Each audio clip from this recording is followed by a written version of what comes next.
Good morning, everyone. I'd like to welcome you to the January 12th Harnett County Board of Commissioners work session. Call us to order. Commissioner McCoy, would you lead us in the pledge and invocation, please? Pledge allegiance to the flag of the United States of America and to the republic for which it stands, one nation, under God, indivisible, with liberty and justice for all. Let us all bow our heads. Dear Lord, we come before you this morning because you are the one that give us all our blessings. Lord, we ask that you continue to give us our mercy and grace. Lord, we ask you to look down on this meeting and on this board and let us all come together and try to move Harnett County forward. Lord, we ask that you look down on our country. We are better than this.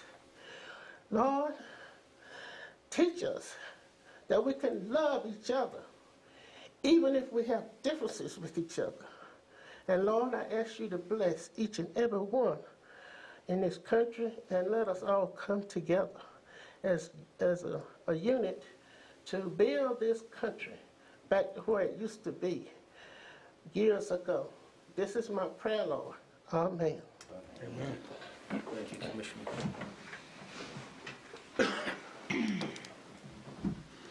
Okay, 2020 Cape Fear Regional Hazard Mitigation Plan, Mr. Larry Smith.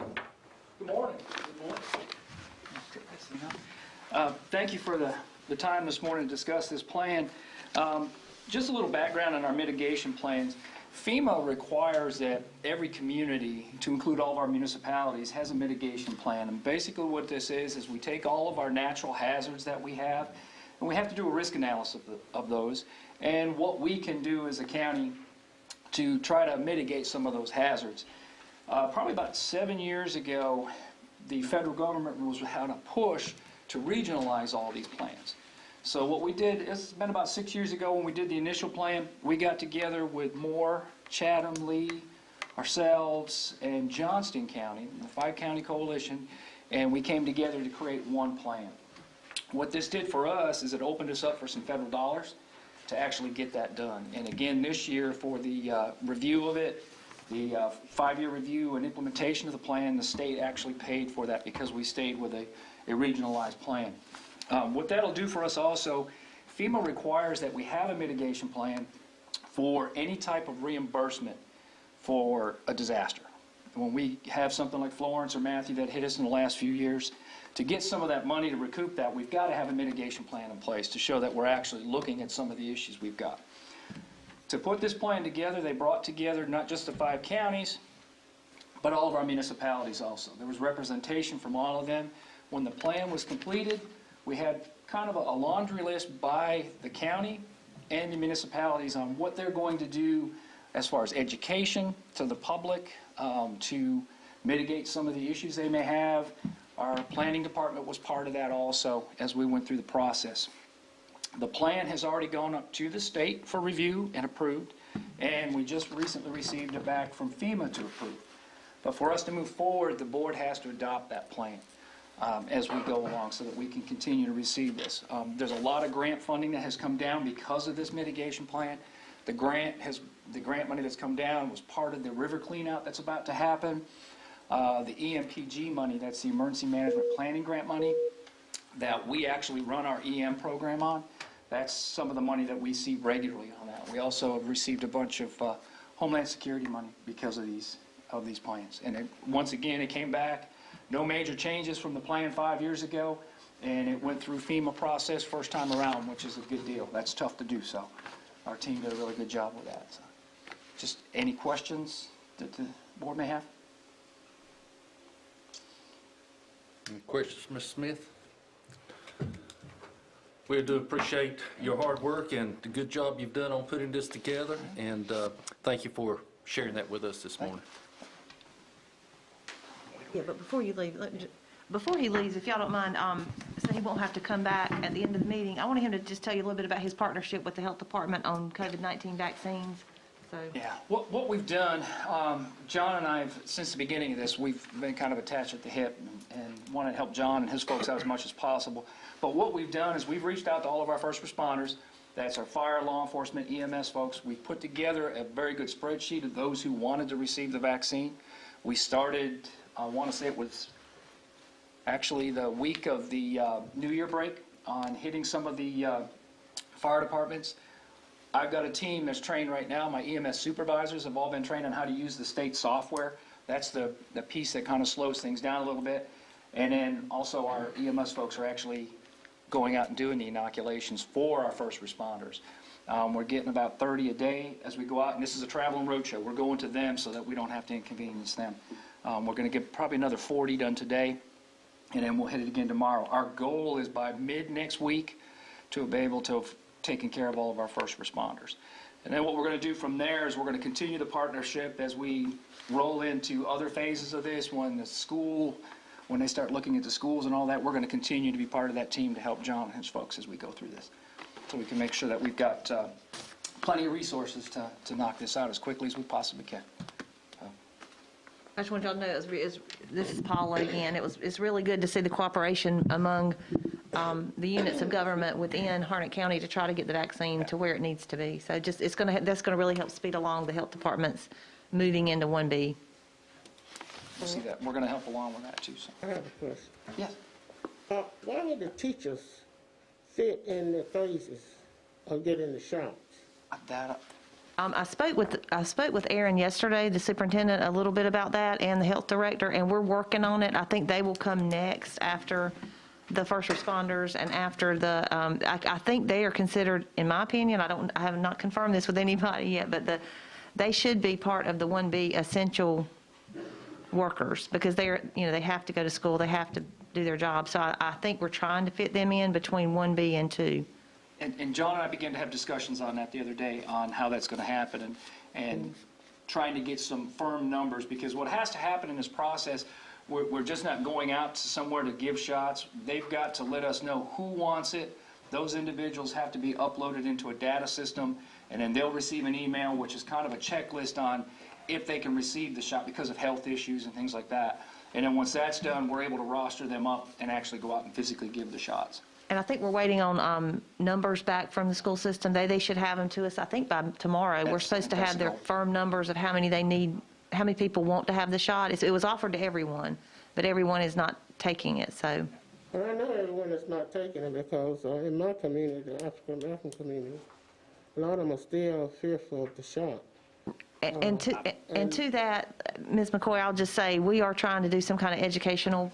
That's the question. Yeah, that's the we point are. I'm trying to put out there. Minority communities. Some education out there in this community for people to know how effective the shot is and how safe the shot is. We can't guarantee safety, but I stayed on the phone on a Zoom call with the state health department assistant director this weekend, and she was going over how safe the vaccine is and all of that. And the public really needs to hear that, not just elected officials. I've had my shot, and I haven't had any action for my shot, any at all except for a sore arm. Yeah. And I think people are going to have to realize. And we're pushing that amongst our people too. That's part of the reason. And John and I were one of the first to get the shot too, so we could show our folks that, look, we got it. Besides the fact I hate needles, that was the toughest part about the shot. Yeah. Thank you. Thank you. Well, before you leave, let me ask this question from somewhat of a personal perspective then. I know 75 and above can get an appointment to get that vaccination now. When do you think the 50 and above is going to roll in there? That I'm not sure. They're going to have to see, and it depends too, and I know John can go into more details on it, but it depends on how much vaccine comes our way too. That's the biggest thing, and how those shipments come to us. Yeah. And we plan, Chairman, we plan on the next meeting, not this meeting, but next week, to have John here to discuss that. They're still kind of working out some details this week, so we don't want to put anything out yet till they have everything about the schools, the first responders. We need to make sure all those are done before we roll out to the 50 plus. Now, if Sounds someone good. has health issues or something like that, and they have very big concerns, or their doctor has said, you need to get it, we can work with instances like that. But as far as the public, My wife asks me that question every day, so I appreciate you sharing it with me. I got a shot because I'm one of the trustees of the hospital. So they had to give us our shot. So I don't want anybody thinking that I'm jumping the line or whatever. Right. So thank you. And we'll have some good numbers too for you by next weekend too, how many vaccinations we've actually given out, so. Thank you, Larry. Thank you. Okay, review of zoning change, case number plan 212-0001. Good morning, gentlemen. Good morning, Mr. Chairman, members of the board. I think we got here right on time, didn't we? Walked in the door. That's what I'm talking about. The case that we have is not a very controversial, well, we don't know if it's controversial or not, which is the ones that we typically like to bring before you all in a work session setting.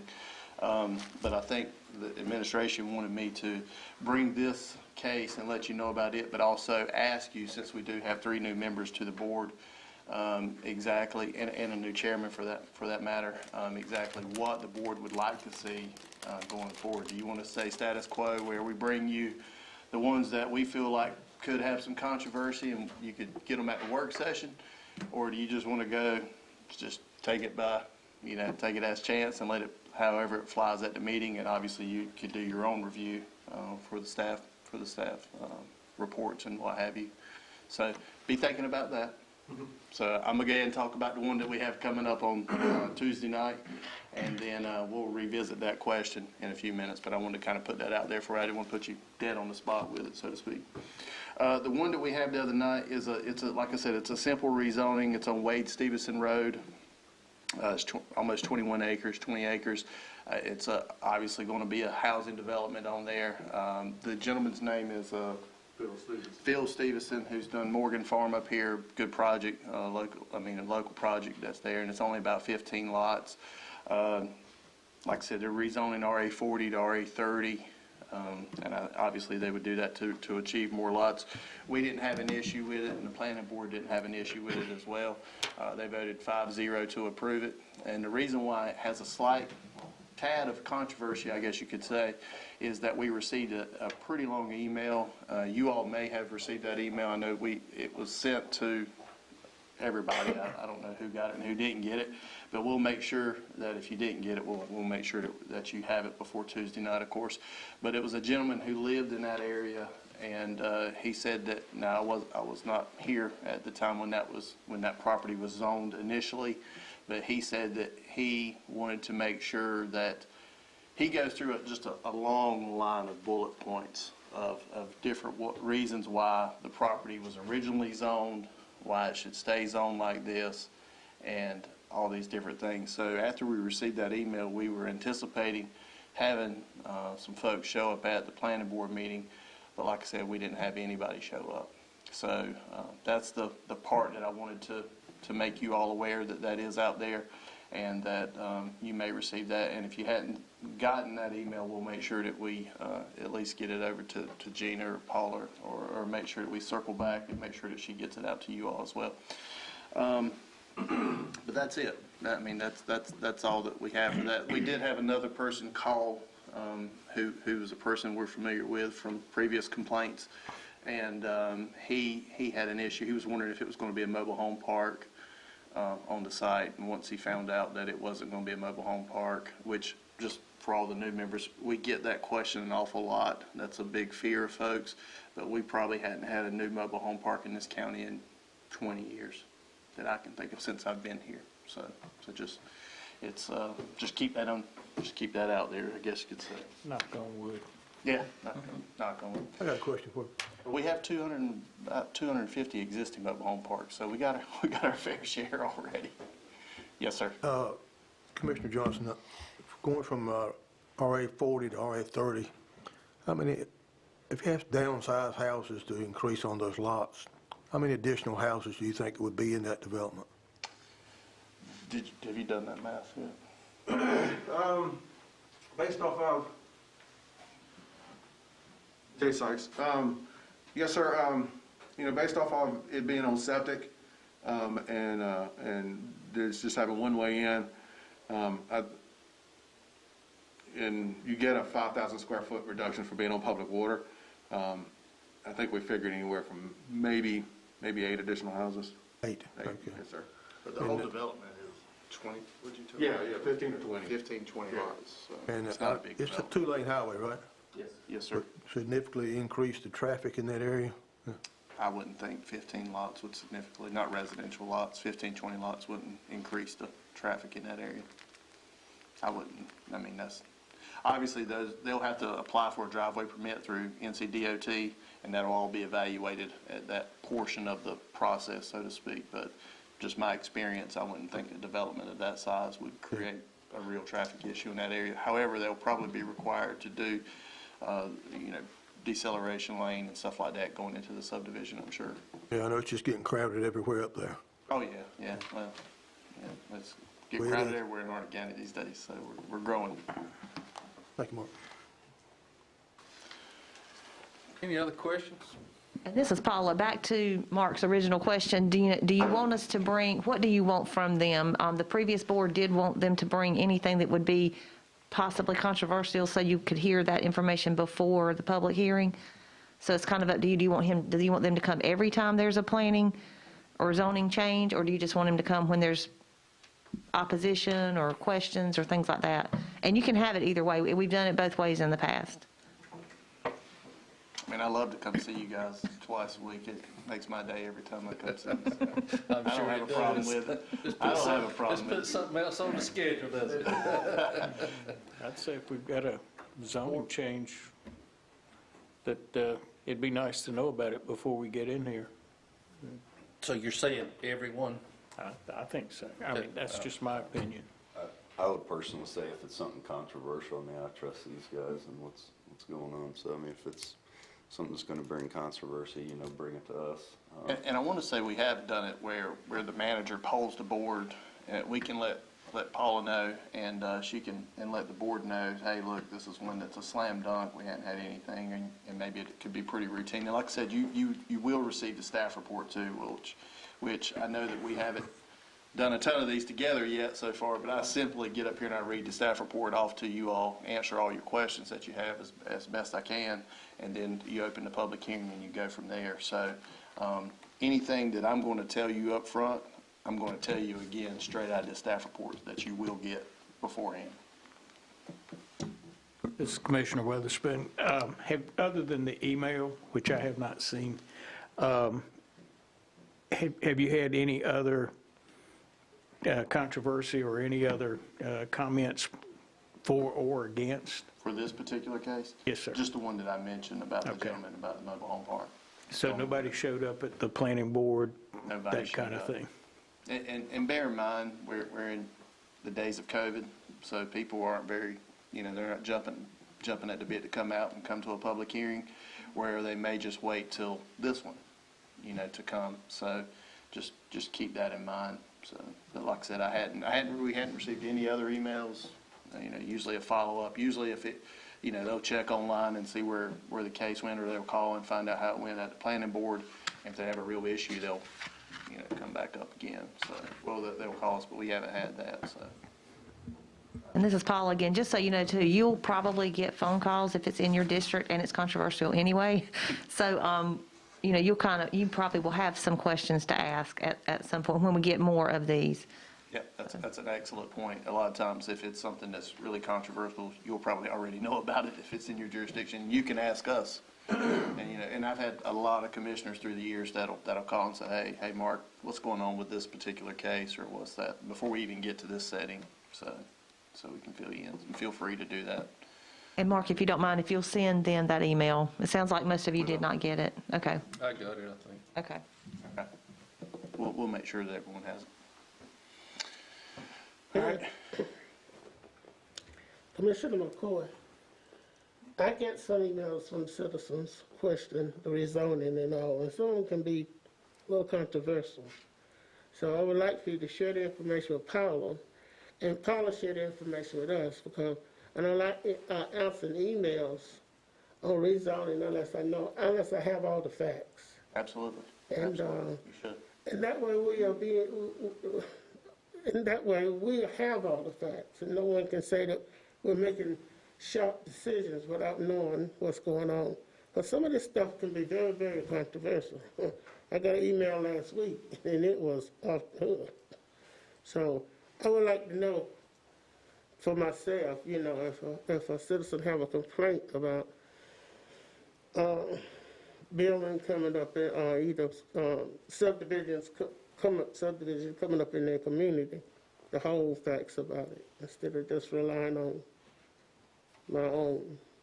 It's also important to know subdivisions, there isn't a public hearing for actual subdivisions themselves. This just happens to be a rezoning that could eventually have a subdivision. So we're not negotiating that come Tuesday, and you'll hear me say that.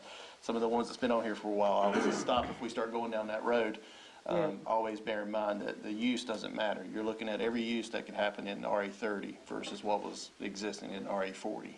So just from an education standpoint, if we start going down that road, a lot of times Dwight or whoever the attorney is will stop you, or I'll stand up and stop you myself if I have to make sure that we don't do anything to get ourselves in trouble. We don't want to do that. Mr. Johnson, you have any say about either way?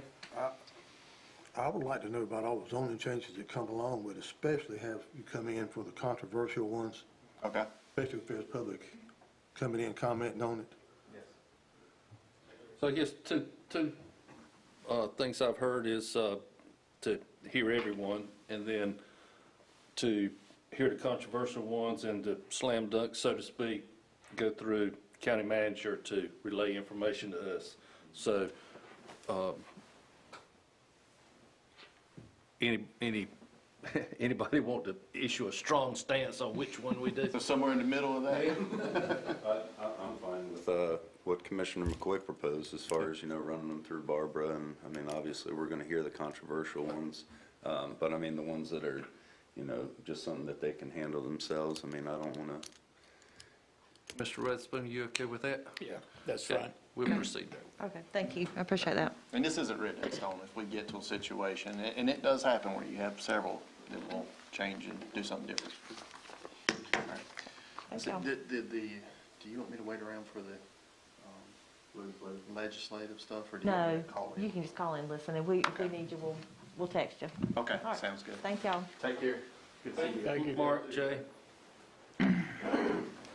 Okay, next on the agenda, we have a request to renew the contract between Harnett County Public Library Affiliate and branch libraries.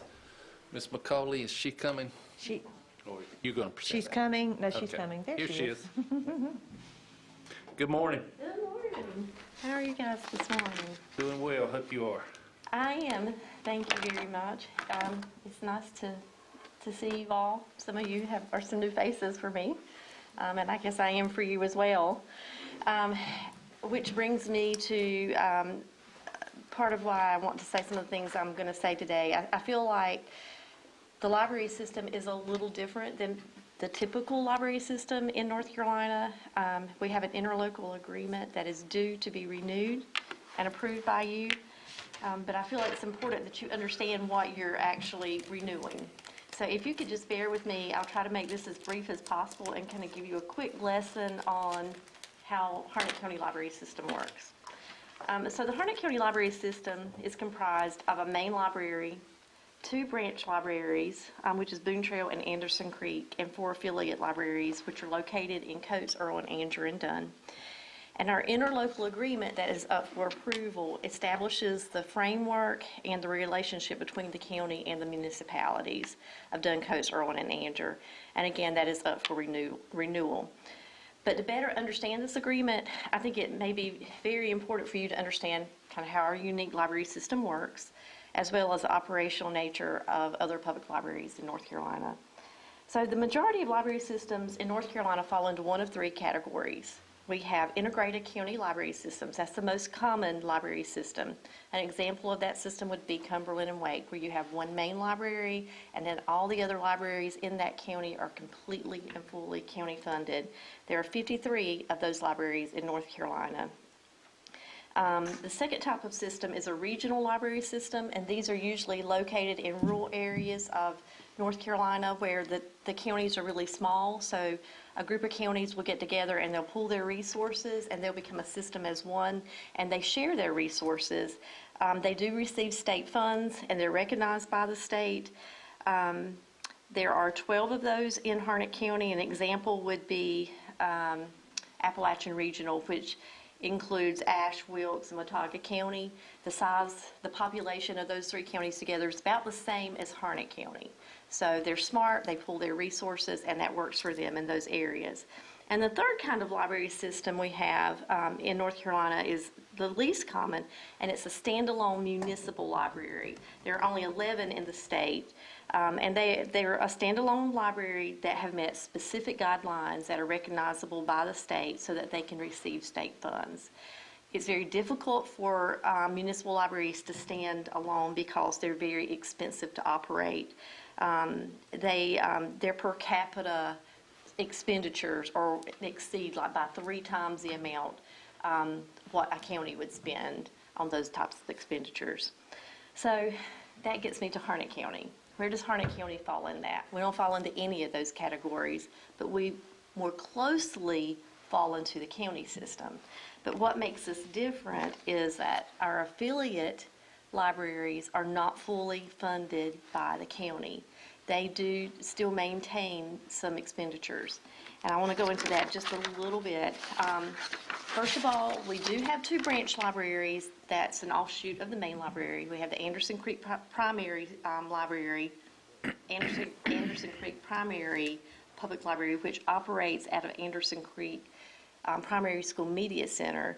And that is a product of a relationship that we have with the Harnett County Schools. And that's to serve the community of Bun Level. It's a small library, very limited hours, very small collection, but we do offer programming out there. And we do staff them with county employees. And then we have an offshoot at the Boone Trail Community Center and Library, which is a relationship between the library and Harnett County Parks and Recreation. And it's basically the same deal as Anderson Creek. The hours are a little limited. We do offer some programming. It's all staff funded. And then we have our municipal libraries, which are in Andrew, Duncoats, and Irwin. And again, they are partially funded by county funds. And what I mean by that is the county supplies many back office and in-kind services to these branches that would make it very difficult for them, without them, to operate alone. And some of those costs include the cost and maintenance of our entire circulation system, which is NC Cardinal. It's a huge resource sharing consortium that's part of the entire state, and all the people in those communities have access to all the materials from all over the state because we buy into that, and we pay for the cost of that. We pay, we staff it to run routes to all the library branches to bring these materials to them, to pick those library materials up. We pay for the cost of shipping. We handle all that for them. We also supply all their circulation computers and related equipment for circulation, such as barcode scanners, receipt printers. We provide all their public computers, all their internet, high-speed internet costs. We provide their print management software and equipment. We provide the cost and management of all their digital resources and databases like Overdrive. We provide centralized cataloging, processing of library materials. We do all their mailings for overdue notices. We manage all their resource sharing, including biweekly courier services to each of those libraries. And we also provide staff for technology troubleshooting. On the other side of our affiliate libraries do still have quite a bit of responsibilities. They pay for all their staff. So every employee in those branches are town employees, or in the case of Dunn, a city employee. They pay for all their building and maintenance. They pay for all their programming. They pay for all their materials and supplies. And they are also allowed to control local policies, such as their hours of operation, their copy and fax fees, what programs they're going to hold, or if they're even going to hold programs at all.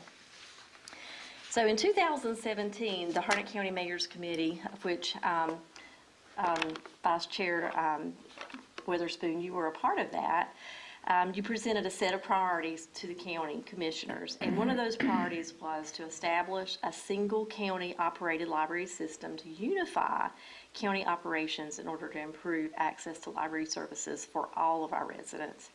And in 2018, the library conducted a study and created a library master plan, and that library master plan also recommended consolidating the branches into a unified library system to provide a consistent user experience to across the county for all our library users.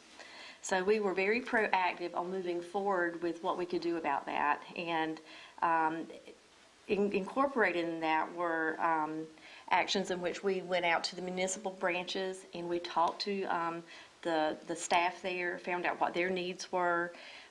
We also went to the state library. We asked for their guidance.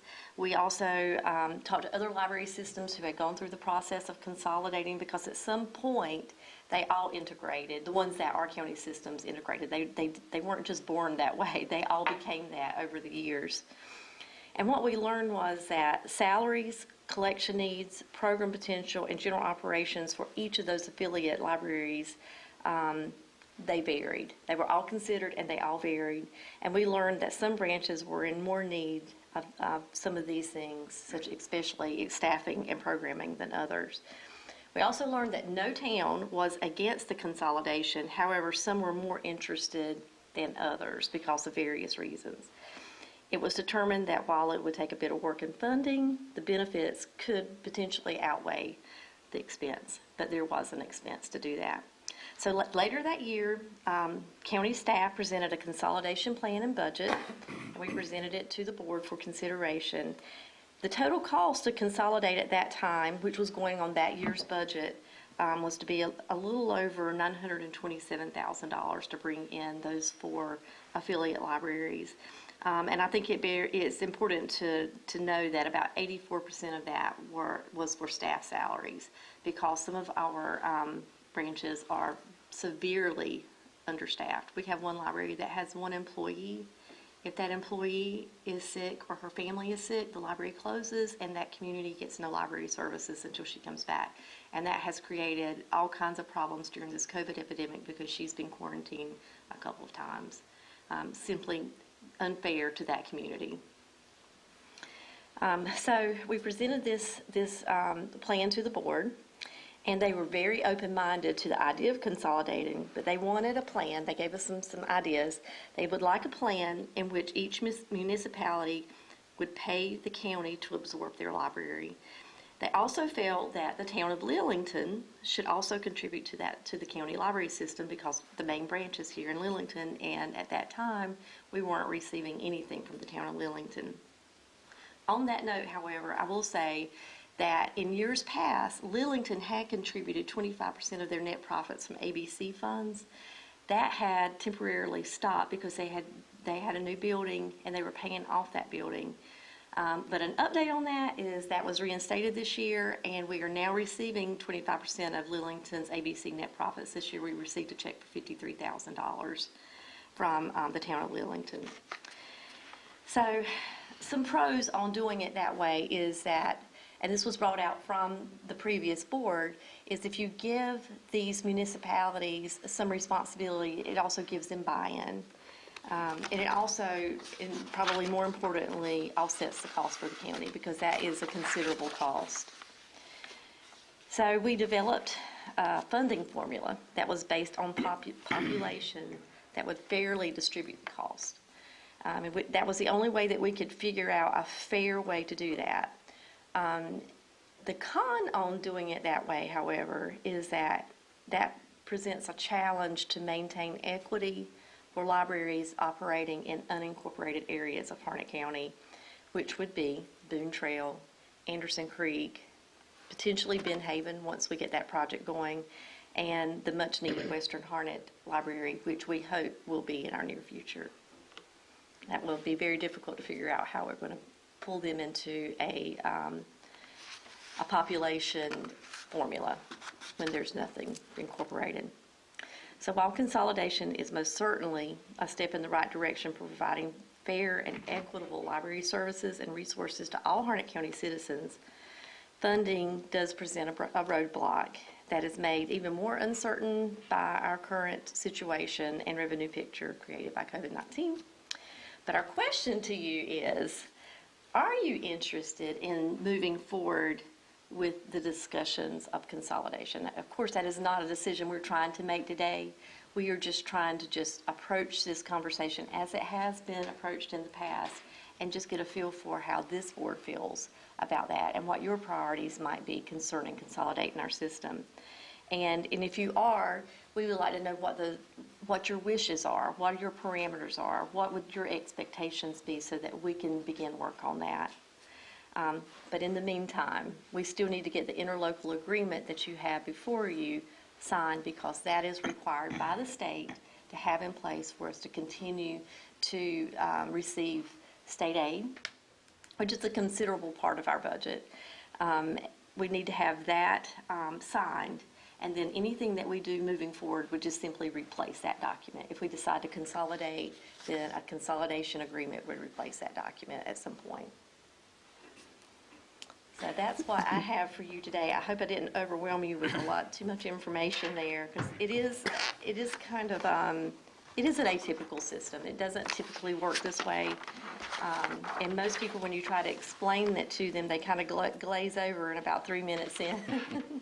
I didn't see any of you guys doing that. You seem like you pretty much got that. But if you have any questions, I would love to answer those. Well, I appreciate you sharing that historical perspective for us. Commissioners, any questions for Ms. McCauley? Any comments? Mr. Chairman, I have a few comments and questions. Sure. Yes, I was involved in 2017 with the mayors. In fact, I was chairman of that committee. And that was one of the things I'd written down here, what was the status. I still think that is something that this is my opinion, that's something that we should pursue, something that we should look at. I think we should try to work with the municipalities to come up with a way for them to maybe help relieve some of the initial burden, but over a decreasing scale over, and I'm, you're going to get kickback from the municipalities. I can tell you that already. They, their thinking is, if you're going to take our library, then you need to take it all and fund it. But we got to sit down and work out how we can work into this. One question I have, you were talking about Lillington putting in 25% of their ABC profits to the library system. If we were to consolidate, would the money from Anger and Dunn ABC stores, would those come to the county then? That is, I don't believe that, to my knowledge, I don't believe any other town has their ABC profits going to the library. That was a Lillington. Anger does. They do? Okay, Yes. because I don't know, Kimberly, that might be something, I don't. In fact, exactly I sure. believe, I may be wrong, but I believe the state statute requires that a certain percentage goes to the library. We'll check. There is a state statute about it going to education. Do you know? I think Dunn's allocation, I think, goes to the General Lee Museum. But Andrew, you're absolutely correct on Andrew. Yeah. And I think Andrews would transfer to the library specifically, but we would need to obviously check it. So you're correct that legislation dictates where the Yes, money it goes. does. We'd have to review any other legislation that. Yeah, you're exactly right. So that's, and I guess, for example, in the case of Town of Anger, they own that building. Unless they're feeling very benevolent and would like to give that building to us, would they continue to own it and maintain it? I mean, those are the kinds of things that have got to be worked out in order to move this consolidation plan forward. We did look at, this is Paula again, we did look at a lot of those options, and we did look at a step down, and we did look at how it would best work with the towns, but we just kind of put it on hold when a couple of years ago when our revenues were not coming in. So that's kind of why we've just been tabled it, and now we're willing to bring it back if we get direction from you guys. I personally would like to see us revisit this and try to come up with a way to make it work. Thank you, Commissioner Witherspoon. Anybody else have any questions or comments for Ms. McCauley? I just listening to the comments, I would think that certainly the financial piece is the key piece here, and then how that would be structured. We're talking about close to $1 million that municipalities are putting in now, if I understood correctly. So I think certainly Commissioner Witherspoon is interested in looking into that. I see no harm in doing that. Ms. McCauley, if you and Ms. Stewart and Kimberly want to get together, and of course, somewhere along the way, that would be bringing the municipalities back to the table as well. But I do think from what I've heard that the board would be open to those discussions and seeing what possibly could be worked out and what the financial burden would be shifting to the county, and if that could be phased in or however. But I think we're open to looking into that, if I hear correctly. Okay, we'll take care of that, and I'll have Chris also research the statutes and find out the details of that as well. Sounds good. Anything else from Ms. McCauley this morning? Thank you again for coming and sharing with us. We do appreciate that. Thank you for your time. And on the agenda for next week, we'll have the Yes. what is it, a memorandum, but Right. to continue as we are, so that will be in place, and we can qualify for funding and grants and so on. So, okay, sounds good. Next, Harnett Regional Jetport Master Plan discussion. Mr. Blevins, welcome this morning. Good morning, thank you very much. I thought I was also here for the changing the bylaws of the committee. Is that correct? We can discuss that under this topic if that's okay with the board. I have no problem with that. Which one do you want to talk about first? We'll leave that up to you. Okay. Well, better go in the order I had anticipated, if you don't mind. So That will work. I realized that thank you. I realized that there was some interest in changing the bylaws for the airport or the Jetport committee to include 2 ex officio members of the board, however you all decide to do it. So having did that, did a little research, worked with Mr. Appel, and looked in how we could change the bylaws to include that. So really very simple.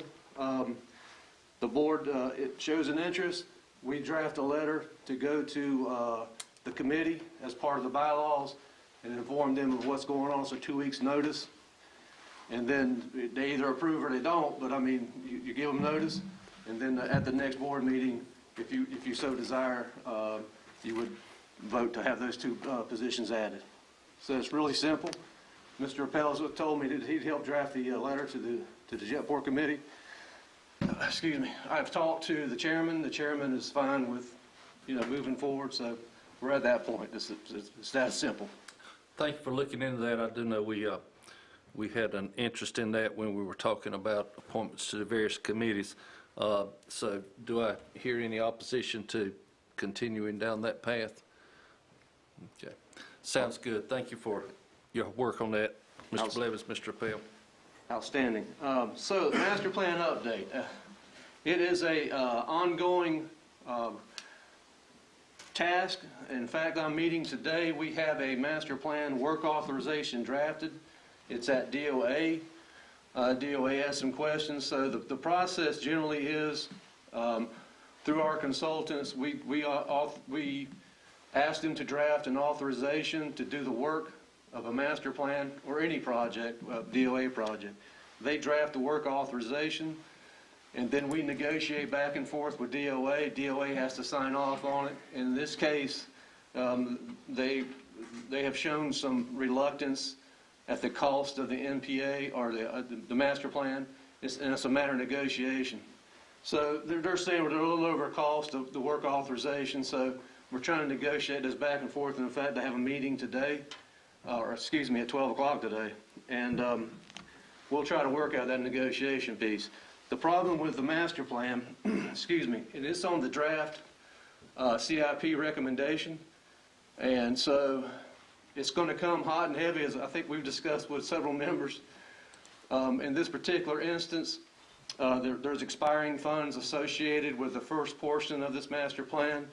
The first portion is when we fly, it's called an 18B survey, which actually is a flyover to look at the airport for obstacles and all those type of things.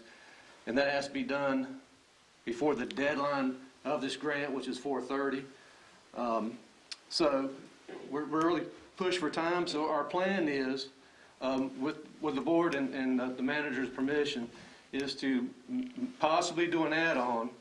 But what we can do is, what we're up against is on the 18th of this month, we have to do what's called an RFA, which is the request for funds.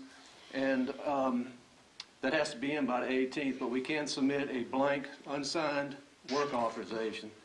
Once we get through the negotiation and DOA is satisfied that the project could go forward, we can submit that. That will get us on the request, but we may do an add-on again, and I apologize for those.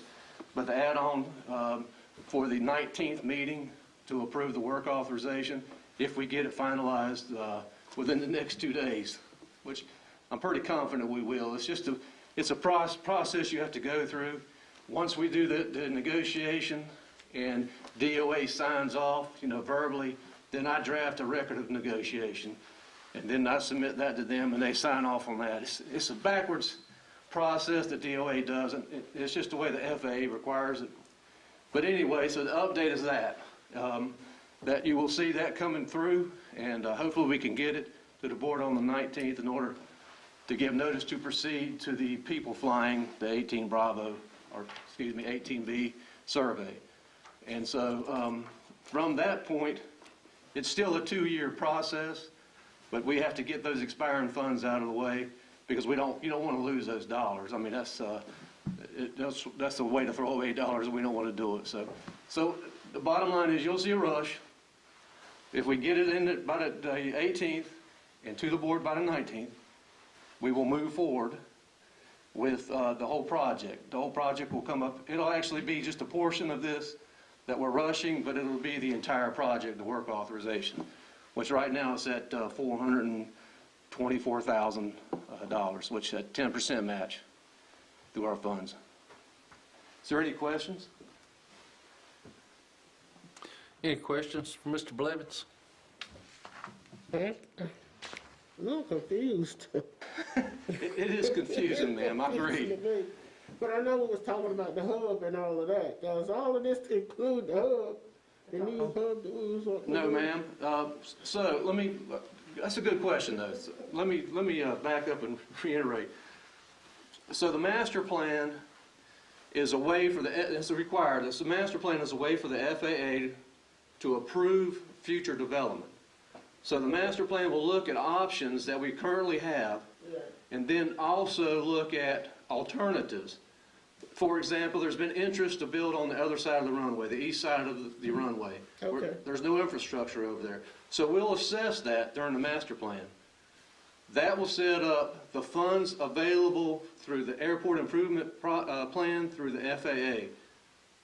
Without an approved master plan and an associated airport layout plan, which is just a deliverable of the master plan. Once that's all approved by the FAA, then that sets up, they know then at that point that Harnett Regional wants to develop this way, and that's how they set up funds going forward, 10 to 20 years. So it has nothing to do with that except for that we will identify where the terminal would be and those type of things. Okay. That's a good question, though. Have you discussed what you would put on the other side of the hangars and all of that stuff? Would they go over there? Well, I will say this. There's not a lot of room. It's also wet. In portions of it is higher than the runway. Portions of it are lower than a runway. I prefer that the planners and the engineers look at it because we have to do an environmental review, engineering review. The bottom line is, it'll be a lot of work. I mean, I can tell you right up front, it's going to cost a lot of money. What that amount is, I don't know. And part of the master plan will tell us what they estimate the cost is. But my question is this, I'm still not hearing what you are considering to go on the other side of the runway. Oh, I'm sorry. Yeah. That's what I'm interested in. Yes, ma'am. It could be hangars. It could be another taxiway in order to gain access to the runway. Okay, I got you now. Yeah, so yeah, that's what the development is. And the development process is not just the engineers and myself talking about it. It's actively engaged with the community, with the board, with the Jetport committee, professionals, planners and those kind of folks that have come together. But it'll be a community-involved plan for the airport. And it's planning forward. Yes, ma'am. That's forward. Yes.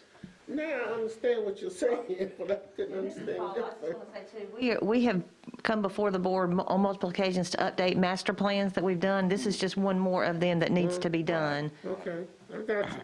And I appreciate you asking the question, because then that got me straight on with the right information. Commissioner Witherspoon, I have a question for you, Mr. Blevins. Yes. Has there been any consideration or investigation about removing or cutting the timber on the east side of the airport? I understand there's quite a bit of timber over there, and it would, that money, if we were to cut the timber, that would be money that could go to the airport.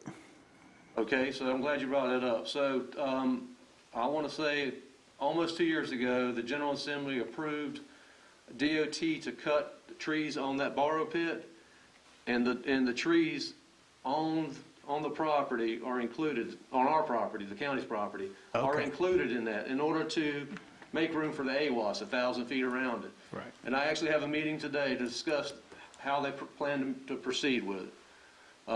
We are going to get the money though, right? Now that I won't know until we talk. Not sure, because it goes out to it, if you sell timber, we went through this before with another piece of, that we actually cleared out with grant dollars.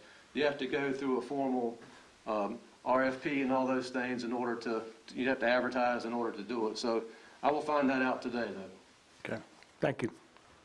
Good question. Any other questions, comments for Mr. Blevins? Thank you, Mr. Blevins. We appreciate And it. before y'all finish on that, this is Paula, do you want us to add it to the agenda instead of having to do an add-on? And then if we don't get the paperwork, we can always remove it? Or would you rather wait and do an add-on? It's kind of, you can do it either way, but Let's, typically I prefer to put it on there and then remove. let's go ahead and add it, then we can just Okay. remove it if it doesn't come through. But that way we'll be prepared if everything's ready by the 19th. And I'll put additional pressure on DOA. It's on the agenda for Tuesday evening. If that'll help, I'd be glad to do that. I'll use any leverage I can. Thank you all. Thank you again. Okay, next on the agenda is to discuss the Town of Andrews ABC Board request for reimbursement of rehabilitation contributions, I guess, that were received in error. Correct. This is Paula Stewart. I did receive a letter in December from Shirley Brinkley, who's the finance officer serving for the Town of Andrews ABC Board, and they are requesting a refund for an overpayment in April of 2020 in the amount of $4,925.45. They discovered this when they received their year-end audit, and so they withheld funds. They did not pay their contribution for November due to the overpayment, but I've spoken with Kimberly, and technically, they need to give us everything, and then we write them a refund check. So I'll let Kimberly kind of brief you on how we should really handle this. Yes, sir. This is Kimberly Honeycutt. What we would like to do is normally when we consider a proper accounting of these funds, this overpayment resulted in a prior year, so that if they net that in this year, there will not be a correct accounting of those. So normally when we have an overpayment, we appropriate the overpayment and then we pay that back out to them so that the current year reflects as correct. And that's what I would request that you allow us to do. I would, however, ask to be able to research into this just a little bit more to give you an exact dollar amount of what we would be reimbursing them for, because you will also have to approve a budget amendment to appropriate those funds from fund balance, since they were actually received in last year, if that is your pleasure. Any questions, comments? I guess the money that was withheld from November to 8/28/01, is that already been subtracted from that 49.25 or? Well, they simply just didn't pay it. Right, so I'm assuming they were wanting to subtract that, whatever, 8/28/01 and pay them back the difference. They were just asking, instead of remitting the funds for their current allocations or the current distribution, to be allowed just to not pay it. Right. And I guess to utilize that credit. And as a local government, and I know that makes sense, but as a local government, that's not a proper accounting of our revenues. So Understood, yes. we cannot accept that. So my recommendation would be, well, let's just not table it, but allow Kimberly to do the research, and then we will bring it back before you. We won't do it on Tuesday night's meeting. Anybody have any comments about that? Everybody okay with that? Okay, that sounds good. Ms. Stewart, we will wait until we hear from y'all again after y'all have communicated with the Andrew ABC Board. Thank you, sir. Okay, Mr. Haney, discussion of legislative priorities. Yes, good morning. Good morning. Since following our last discussion on these items, I've added the comments that were made when we last discussed. I also reached out to the county departments to seek clarification on any priorities and to see what they wanted to submit, if there were any new suggestions or if they wanted to remove any priorities that had previously been submitted. 3 of them have been requested for removal and 1 has been requested for addition to this list. So I would like to just go through each priority with you to kind of answer any questions you've got. I've also asked the departments that are responsible for submitting the priorities to call in the event that you have a question that I'm not familiar with. So we can go through this list if that is the pleasure of the board. The first priority is assist counties in expanding broadband access to underserved areas. This priority, as it notes, due to a lack of high-speed broadband, that can be a significant barrier to economic growth and limits educational opportunities. Obviously, with the COVID-19 pandemic, access to broadband has become even more important as more students are conducting virtual learning and more teleworking is taking place. So Harnett County has asked for assistance in developing infrastructure and providing broadband to underserved areas within the county, either through legislation or additional funding options. There has been, in the last several years, some legislation that has tried to address broadband. One big thing for the county was that Harnett County, as a Tier 2 county, became eligible for great grant funding. Since this priority was established, the county has completed a broadband survey in 2019 and entered into a partnership with the ISP Cloudwise to expand broadband availability in Harnett County. However, additional funding is required to expedite that process. That is the background on this priority. It was initially introduced to the list of legislative priorities in 2014 and was requested by the Board of Commissioners. Any questions or comments about that item? Okay. Okay. The next priority on the list is grant county boards of commissioners the ability to construct schools. This was a request that was added to the priorities in 2017 at the request of a commissioner. I think at the time the board wanted to take a more proactive role in or be more involved in the construction of schools. I know Chairman Matthews, you questioned this priority at the last meeting, so certainly open to any additional questions. It's pretty straightforward what transpired, but or to the wishes of the board related to this priority. And I'll go ahead and just share my thoughts, and then certainly anyone else, please share yours, but I'm just not sure that, I don't understand why we would want to get into the business of constructing schools when that has long been a Board of Education function and priority. If we construct them, they're still going to be running them and still going to be maintaining, unless we're going to, close all that down and take that under the county umbrella as well. So those are basically my thoughts. I really don't know that that's a road that I would want to see us go down, but I'm certainly open to comments from my fellow commissioners.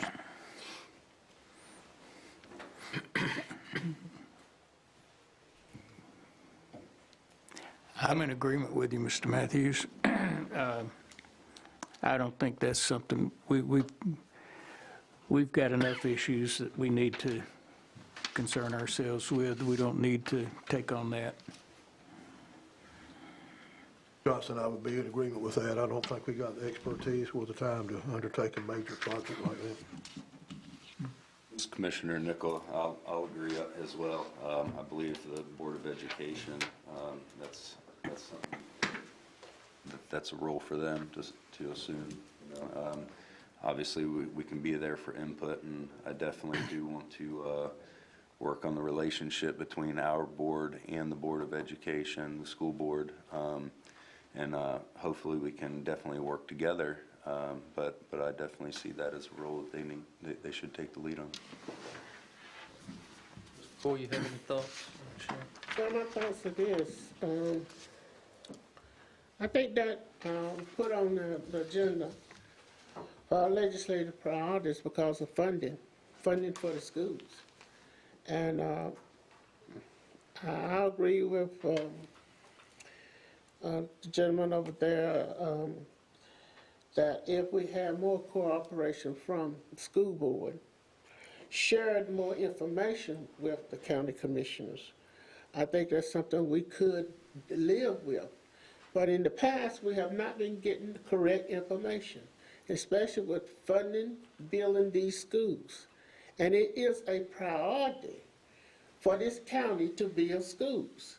We cannot continue to build schools where the school board giving us an estimate on how the schools are going to be built, how much the cost is going to be, and then arbitrarily changing all of that, and in the middle of the stream of building the schools and saying to the county commissioner, we can do this.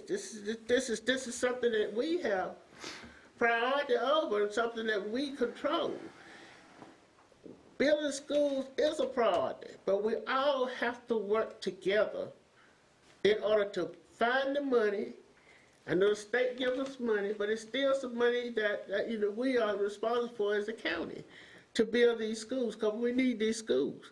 I'm just saying that we need more cooperation from the school board, and that is my position. Thank you for that, and I will say that that is my position as well, that I definitely want us to work on improving that relationship with the school board, to be able to work together, communicate together, and I think we have a good opportunity to begin that process. Thank you. Yeah, it's needed. Sounds like the direction is to remove that priority from the list. I think that is the consensus here. Okay. Thank you. The next is appropriate full funding for the federal impact aid program. This program reimburses school districts for the loss of local tax revenue due to the presence of the federal government. It's administered by the U.S. Department of Education, and funding is approved each year by Congress. Because the program is not fully funded and actually hasn't been since 1969, funds are distributed using a needs-based funding formula, which results in Harnett County schools receiving less funding per student than surrounding counties. The most recent data we have in 2017, Harnett County schools received $750,000 in impact aid funding, but would have received $4.2 million had the program been fully funded. The request here is that Congress fully fund the impact aid program to address the impact of military-connected students on local school systems, and this priority was put forward in 2018 by county administration. Next is support county efforts to expand natural gas capacity. This was put forward by the Board of Commissioners in conjunction with economic development. Access to natural gas is a basic requirement for many businesses and industries. And despite population growth in portions of the county, the absence of natural gas has prevented the commercial and industrial development that would normally accompany this growth.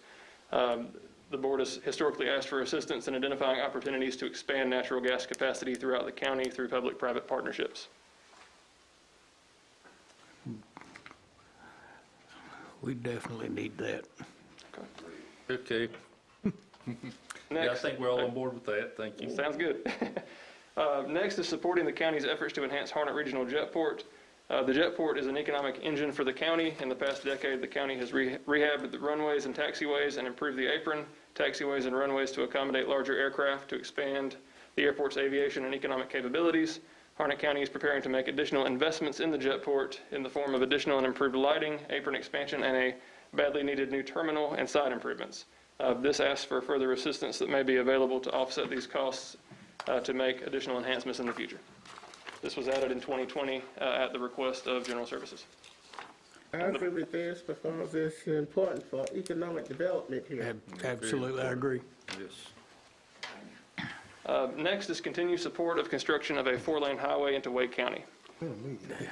Harnett County does not currently have a 4-lane highway into Wake County, which is a significant barrier to growth and economic development.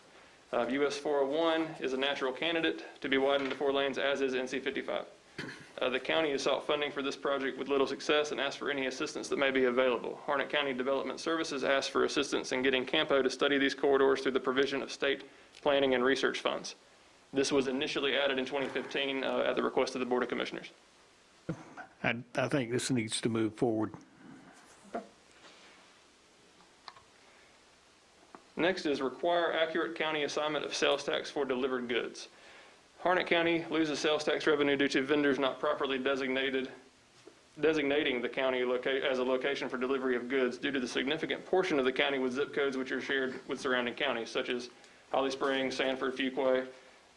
The use of the 5-digit zip code instead of the 9-digit zip code sometimes results in the wrong county being credited for taxes when the delivery destination is in Harnett County.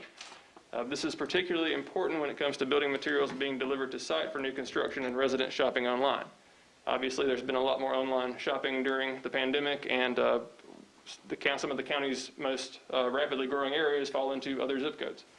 Harnett County is working to educate home builders and residents about this issue. However, we seek state assistance, which could include requiring vendors to use a central database maintained by the state, require the use of the 9-digit zip code for reporting, or developing a statewide addressing database. This was initially added in 2014, and then came off for several years and was put back on last year, and it was requested by administration.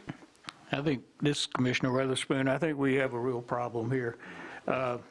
In District 5, a lot of the zip codes, if you look them up, they say Sanford, when in fact they're in Harnett County. In Northwest Harnett, in my district, we have a lot of zip codes that are a lot of addresses that are either Fuquay or Holly Springs. And if you don't use the full zip code, the 9-digit zip code, town of Fuquay and town of Holly Springs is getting credit. And we need to get that turned around. Ryan, do you know how much money we're losing now from this problem? We don't. There's really no way of knowing for sure, just that it is something that happens. And I think given what we've talked about with online shopping and construction, and also the amount of Harnett County that's in these other zip codes, it is a substantial amount. I think it certainly could be quite a bit. Or do the postal zip code change, or do you just try to educate the public? Right now, it's just really an educational campaign. We've developed a flyer to put out, and it would be using that. Right now, it's using that 9-digit zip code as the best way to do that. However, there may be some legislative solutions that could partner with what the county is currently doing to further enhance that. Seems like we tried this a year or so ago, and it just didn't fly. Well, we've tried the education piece of it, and it was a legislative priority last year, but it just obviously, last year's legislative luncheon happened right before the pandemic. So. Yeah. Okay. Allow counties to enact impact fees to support public education. Harnett County is among the fastest growing counties in North Carolina, and with that growth comes additional demand for services. In 2017, the county's median home value was $144,700, which does not generate enough tax revenue to pay for the services the home's occupants will need. At present, there is substantial development in the works in Northwest Harnett in particular, which will create a significant burden on our school system. And then the request is for legislation that would allow the county to enact a fee on new development to assist in funding public education in the county. This was put forward initially in 2014, kind of fell off for a few years and came back in 2017 at the request of the board.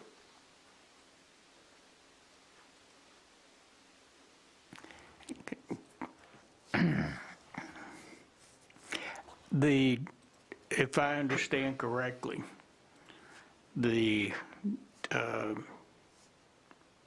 General Assembly, both the House and the Senate, are saying no new taxes. And you can call it an impact fee or whatever, but bottom line is it's a tax. I'd love to see it happen, but I don't think we're going to have a whole lot of success in getting this pushed through the legislature. And I think we'd be better off spending our time on something that has got a better chance of getting through the legislature than trying to push something that may not get through, or probably will not get through. Any other comments, questions? Certainly, if it's the direction of the board, we could change this to a general discussion of the problem that we're encountering with funding for schools and population growth. And you know, some of your legislative priorities can identify a specific solution, and others can be general, and you can have the conversation with your legislators to help identify a solution. So would the group feel better if we remove the impact fee language and just state the problem, the issue that we're facing, and looking for avenues for help in that area as they see fit or see that they might be able to help?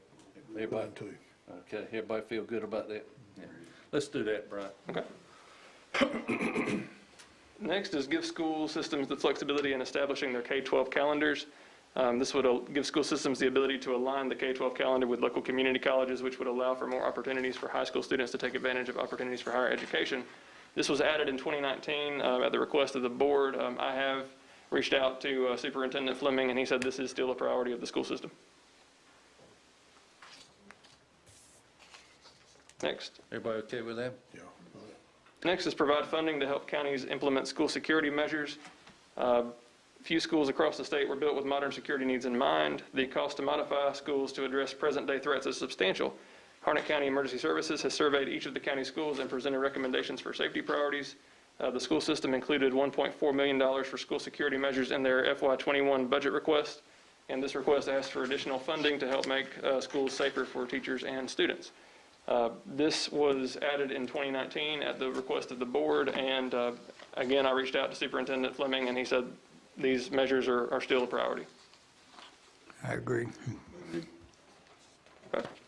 The next item is address issues with motor vehicle gap billing. This was added in 2018 at the request of the tax department. However, the department has since requested that this priority be removed until they can conduct further research and coordinate more on the state level. Is that okay with the board? Oh, yeah. Next is preserve funding for local health departments. Over the last several years, county health departments have seen funding reductions, including to federal WCH grant funding county health departments receive. Health departments have lost approximately $2.2 million since 2011 due to carve-outs, which makes operation more difficult. This issue is of renewed importance during the COVID-19 pandemic, and this requests preservation of funding levels for county departments of public health. It was added in 2019 and requested by the health department. I agree. Next, provide local governments with liaison for utility providers. There are times when county and municipal governments have had issues that require immediate assistance from some of our utility providers and have had difficulty getting a prompt response. This has negatively affected local business and residents. We request assistance potentially in the form of a liaison who could assist local governments in working with these providers to address emergency issues as quickly as possible. This was added in 2020 and was a request that was brought up by the town of Lewington for some issues they were having with one of their utility providers.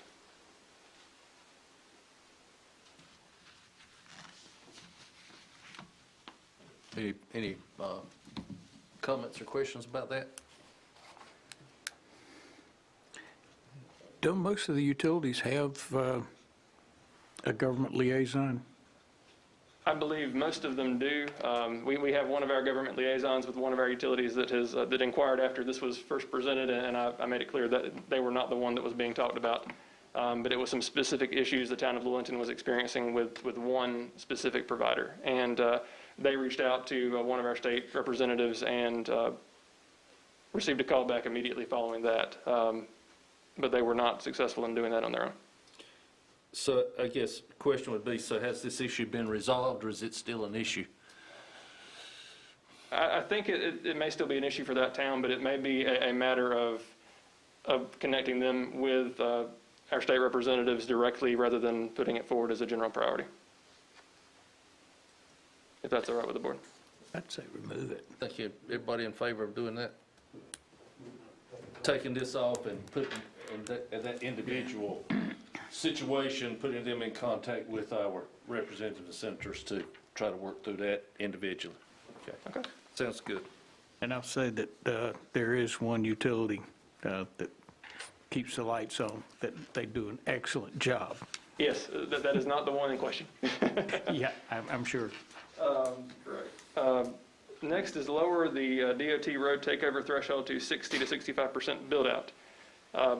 This was requested by Development Services and became a priority in 2020.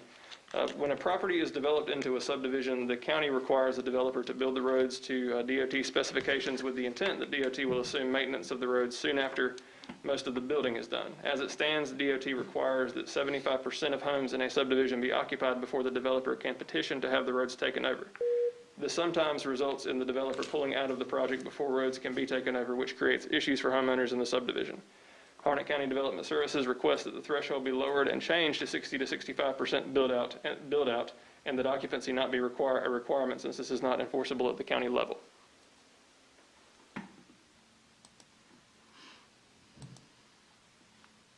Agree to that. Any questions, I'd comments? say move that Everybody one good on. with that? Yeah. Thank you. Okay. Next is allowing counties to use E911 funds for needs other than equipment. This was added in 2014 at the request of GIS and IT, and the department has requested that it be removed for the major reason that there are quite enough needs for the current use of the funds. Thank you. Next, reinstate funding for drug treatment courts and mental health courts. Harnett County has seen tremendous success from its Veterans Treatment Court. We believe similar success would be experienced by other residents who may not have served our nation's military. We request legislation to reinstate funding for drug treatment courts and mental health courts. This was added at the request of the board in 2020. I believe it was requested because it was also a priority that had been put forward by the Association of County Commissioners.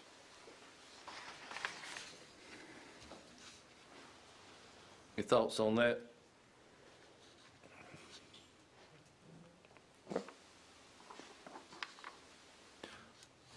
I think we're good.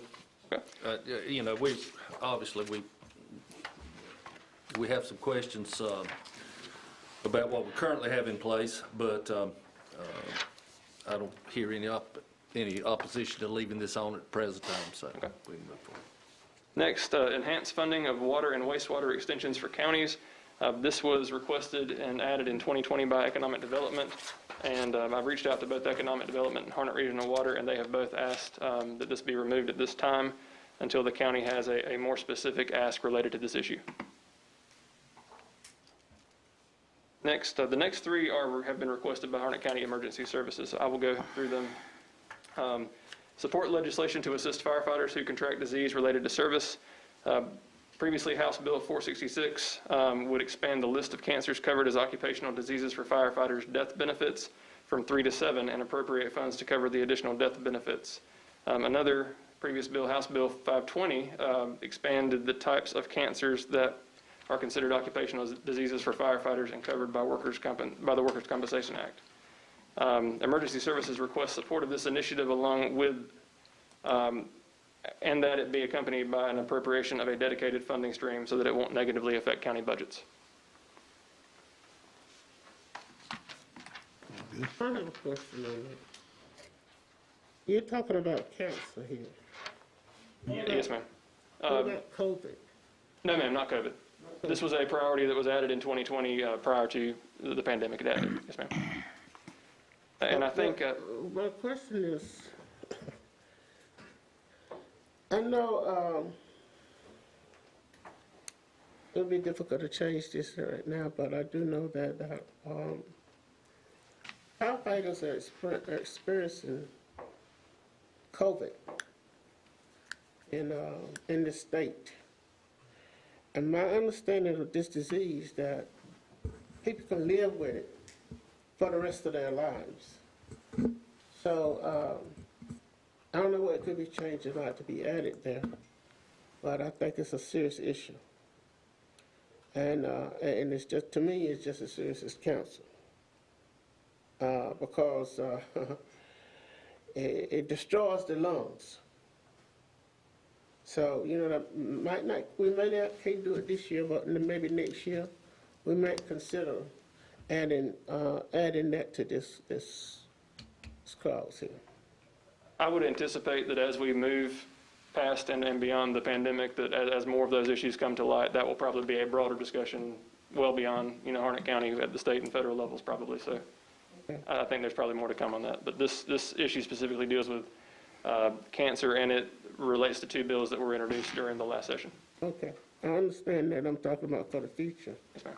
I think it's something that we need to start thinking about for next year, our legislative priorities, because it's a serious issue. Yes, ma'am. Thank you. Next is expand fire prevention grant opportunities to include counties. Currently, the Office of State Fire Marshals and federal grant opportunities for fire prevention programs are available to fire departments, departments that provide rescue services, and local law enforcement agencies, however, not to county fire marshal departments or offices. The expansion of the grants program to include local fire marshals' offices would allow for additional prevention programs to provide smoke detector installation in rural, low-income areas, purchase fire safety trailers and equipment, and hold community-related fire prevention programs. This was added in 2020, again, at the request of Emergency Services. Everybody okay with that? Okay. Next, require licensing and permitting for fire extinguisher and suppression system installation. Previously, Senate Bill 519 would require licensing and permitting for individuals and firms that install and service portable fire extinguishers and fire suppression systems. Emergency Services views this as a critical public safety issue, and licensing and permitting of these operations would ensure a standard and accountability for these vendors and would provide business owners with confidence that their systems have been installed by a qualified vendor. This again was added last year by Emergency Services. I agree with that. You okay with that? Just a few more. Next, assist Harnett County in funding its Veterans Treatment Court program. Since 2013, Harnett County's first in the state Veterans Treatment Court has helped many veterans in Harnett County and the surrounding region who struggle with substance abuse and other issues connected to their military service, build fulfilling and productive lives back home. The court accepts any qualifying veteran from across the state who has the ability to travel to the court's weekly sessions.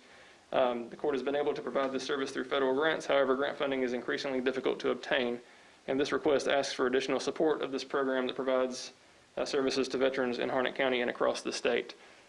As an update on this, I believe it was 2 years ago now, the state did include an appropriation of $150,000 for Veterans Treatment Court as a one-time appropriation. The budget was vetoed by the governor and not overridden, so that has not materialized. Again, it was included as a one-time appropriation, so certainly the board's up to you whether you would like to continue pursuing this. What's your pleasure? We've already discussed this, so I mean, I think that, you know, we're going to go along with it, and then we're going to look at the program in its entirety, so. If we're going to keep supporting 16 or 18 different counties in our program, and I think we need some compensation coming from somewhere. And I think we can add information, data on that to this request, if you're good with that. That sounds good, yeah, thank you. I'd like to also see what we can do with the other bullet we have here for the drug treatment and mental health board. Kind of, maybe we can work all that into, together. I mean, I've said it before. I'd like to focus at the issue at hand. If it's a mental health issue, then I want to deal with the mental health issue. If it's a drug issue, I want to deal with that. Yeah, I definitely like to keep that on there. Any thoughts from other commissioners regarding combining those two? I'm good with it. Commissioner McCoy, I'm good with it, but I do know that the state does deal with, to some degree, mental health. That has been one of the hot topics of healthcare for the last, I would say, 4 or 5 years. So, yeah, I'm in agreement with that. Now, you want to work on that and Yes, I will combine that. intertwine those? Absolutely. Sounds good, thank you. Next is appropriate recurring funds to support state aid for public libraries. Since 1941, the General Assembly has appropriated state aid funding for public libraries in North Carolina to promote and equalize public library service across the state.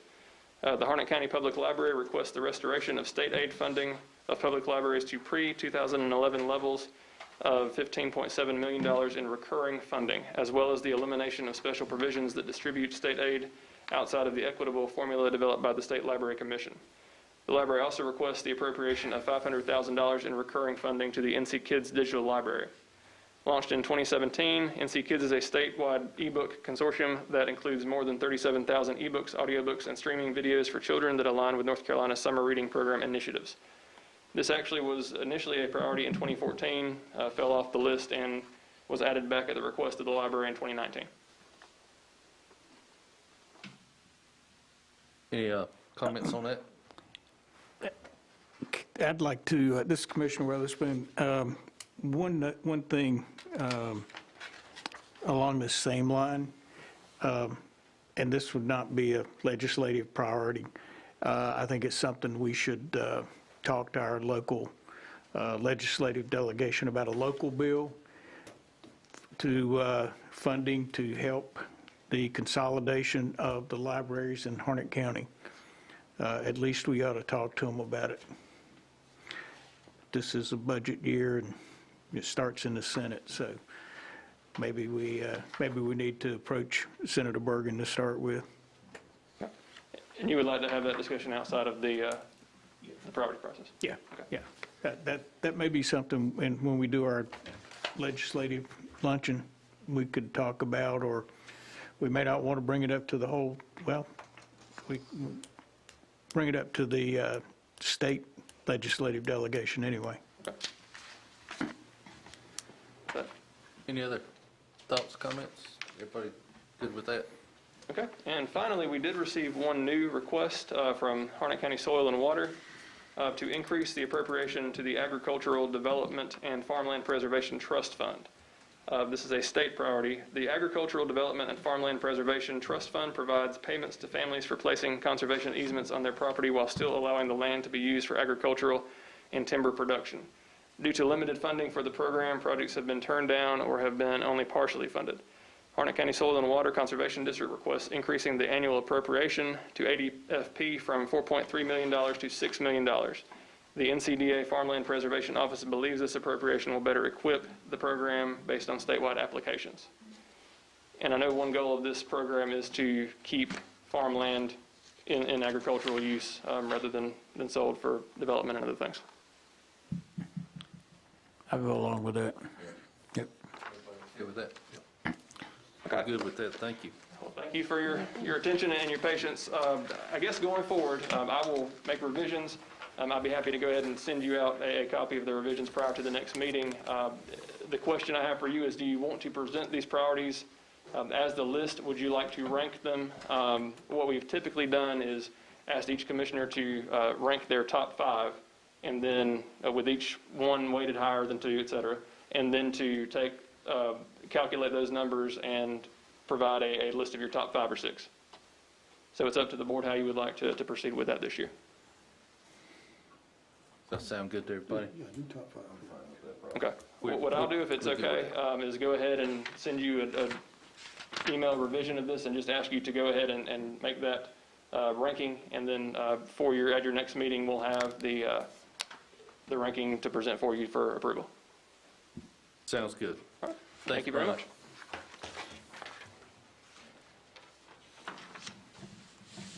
Okay, next item on the agenda was discussion of economic development position. I think in conversation with Ms. Stewart, this position became vacant, has not been filled because of the COVID that has been going on, if I understand correctly. Yeah, I'll back up a little bit. So in the past, for those of you who are new, we had an economic development director, and then there were 4 staff members several years ago. And then the boards at that time changed, and people left, people came. We had a lot of turnover in the department and also on the board. So what we have now, or had now, we had a consultant come in a couple of years ago and assess our department and come up with a structure. And we tried that structure, which it was 3 economic developers that were equal pay grade, but responsible for different parts of the economic development program. So what we did recently, we found out we really needed like a clerical, more somebody like an office coordinator. So we downgraded one of the positions to become the office coordinator, which we have since filled. So we have one economic developer, we have 1 office coordinator, and then we had just another position, it was still called economic developer. So we're here today to talk about what you want that position to be. So there were only 3 positions approved in the budget. However, this year, because of the budget constraints we had, the economic development developer position was put on hold and frozen and unfunded. So at this time, there is not the position is there, but it's in the system as frozen due to budget constraints. So this is the discussion where I would get direction from you on what you want us to do with that position, or what your pleasure is to do with that position. We can make it an economic development director. It's whatever the board so desires. Yeah, I thought I remembered during our orientation session that Ms. Stewart had shared with us that her role, originally her role was communicating and working with existing business and industry within the county, and that I guess the person retired, I'm not sure, but anyway, we lost a person, and so those responsibilities had shifted to her plate as well, I believe. Correct. So Angie Stewart, who serves as our economic developer, and then Becky Parker serves as our the office coordinator. So yes, Angie Stewart has been doing all of it with the assistance of myself and Assistant County Manager Coley Price. So Coley, I had assigned Coley, when I was the deputy manager, economic development was one of my departments, and I was acting as director, and then I have had Coley sort of acting as director in the interim until we could figure out what the board wanted to do going forward. So he's been spending, some of his time, but Angie's been full-time on all those, on the recruitment, the existing industries, and all the things, so, and all the council and the properties corp. So it is a lot for one person to do, and we all agree we need more positions in that department. Any thoughts, comments from any other commissioners? I have a question. What would the responsibilities be of the director? Well, that would be up to our HR department and input from you guys, us, and then looking at what other counties do. Most counties have a director or I'm not sure exactly what they're all called. Most of the time they're called an economic developer, but we can call it whatever we want to. But I was going to ask if you wanted to pursue this, that we would get a working team to come up with what we felt like the roles and responsibilities should be of the director at this time, with input from current staff, because that's really important that we put people where they need to be and doing the tasks that they're hired to do. Sure, that would take a load off of yourself and other people also. And economic development is a team sport, just so you all know. It's every department, it really plays a part in economic development. So another piece of this is, which is what Coley has been doing, is bringing the other departments into the mix whenever there is a project or there is a need to look at land. You know, we all get together and network and bring in the right people to the table. So it's bigger than just one department. It expands to the whole county. And that's always, economic development has been the number one priority of every board I've worked for. And so it's important, and it's just a long process. It's a hard department to kind of understand because there's so many facets to it. Yes, ma'am. Well, I'm gonna say what I gotta say. It's a department, and I do think that we need to add a director or someone else to the department, because I do feel that the ones that we have in that department is overloaded with duties, as well as Coley and as well as you. That department was our idea in 2014 to expand that department was to see more economic development growth come to this county. We have a huge population growth in this county, and yet still, since 2014, we still have 68% of our citizens going out of this county for other jobs. That does not help us. It hinders and it hurts us. So we gotta find a way to reorganize, redesign that department, and add people that can bring this county up as far as providing retail, and it's providing jobs for the citizens of this county. In the past, it has been said to us, because when I ran in 2014, that was one of my missions, to bring more jobs, more resources to this county, and I don't see we have done nothing as far as doing that. No, I take that statement back. We have done some things to improve, but there is a lot of improvement that we have to do. We need jobs in this county. We need retail growth in this county to offset the tax burden that we have here in this county. So I said all of that to say I approve. Thank you, Mr. Boyd. This is Commissioner Weatherspoon. I agree totally with what Commissioner McCoy said. I think we need to unfreeze this position, hire an economic development director as quickly as we can. And I like the idea of having a team to determine that person's priorities and duties. And we do have, just so you know, I'm on several listservs through the School of Government, and recently this has come up in other county governments, and there's a lot of job descriptions that have been flying around with each other. So that's why I was hoping to task our HR director with kind of taking what we see being the common job description, and that's what we've got to have before we can actually do any of this. We've got to have a job description. We've got to get the money. We'll have to do a budget amendment to move the funds over to fund this position, and then we'll have to do the recruitment. So it's not going to be an overnight quick thing, but we want to make sure we do it right.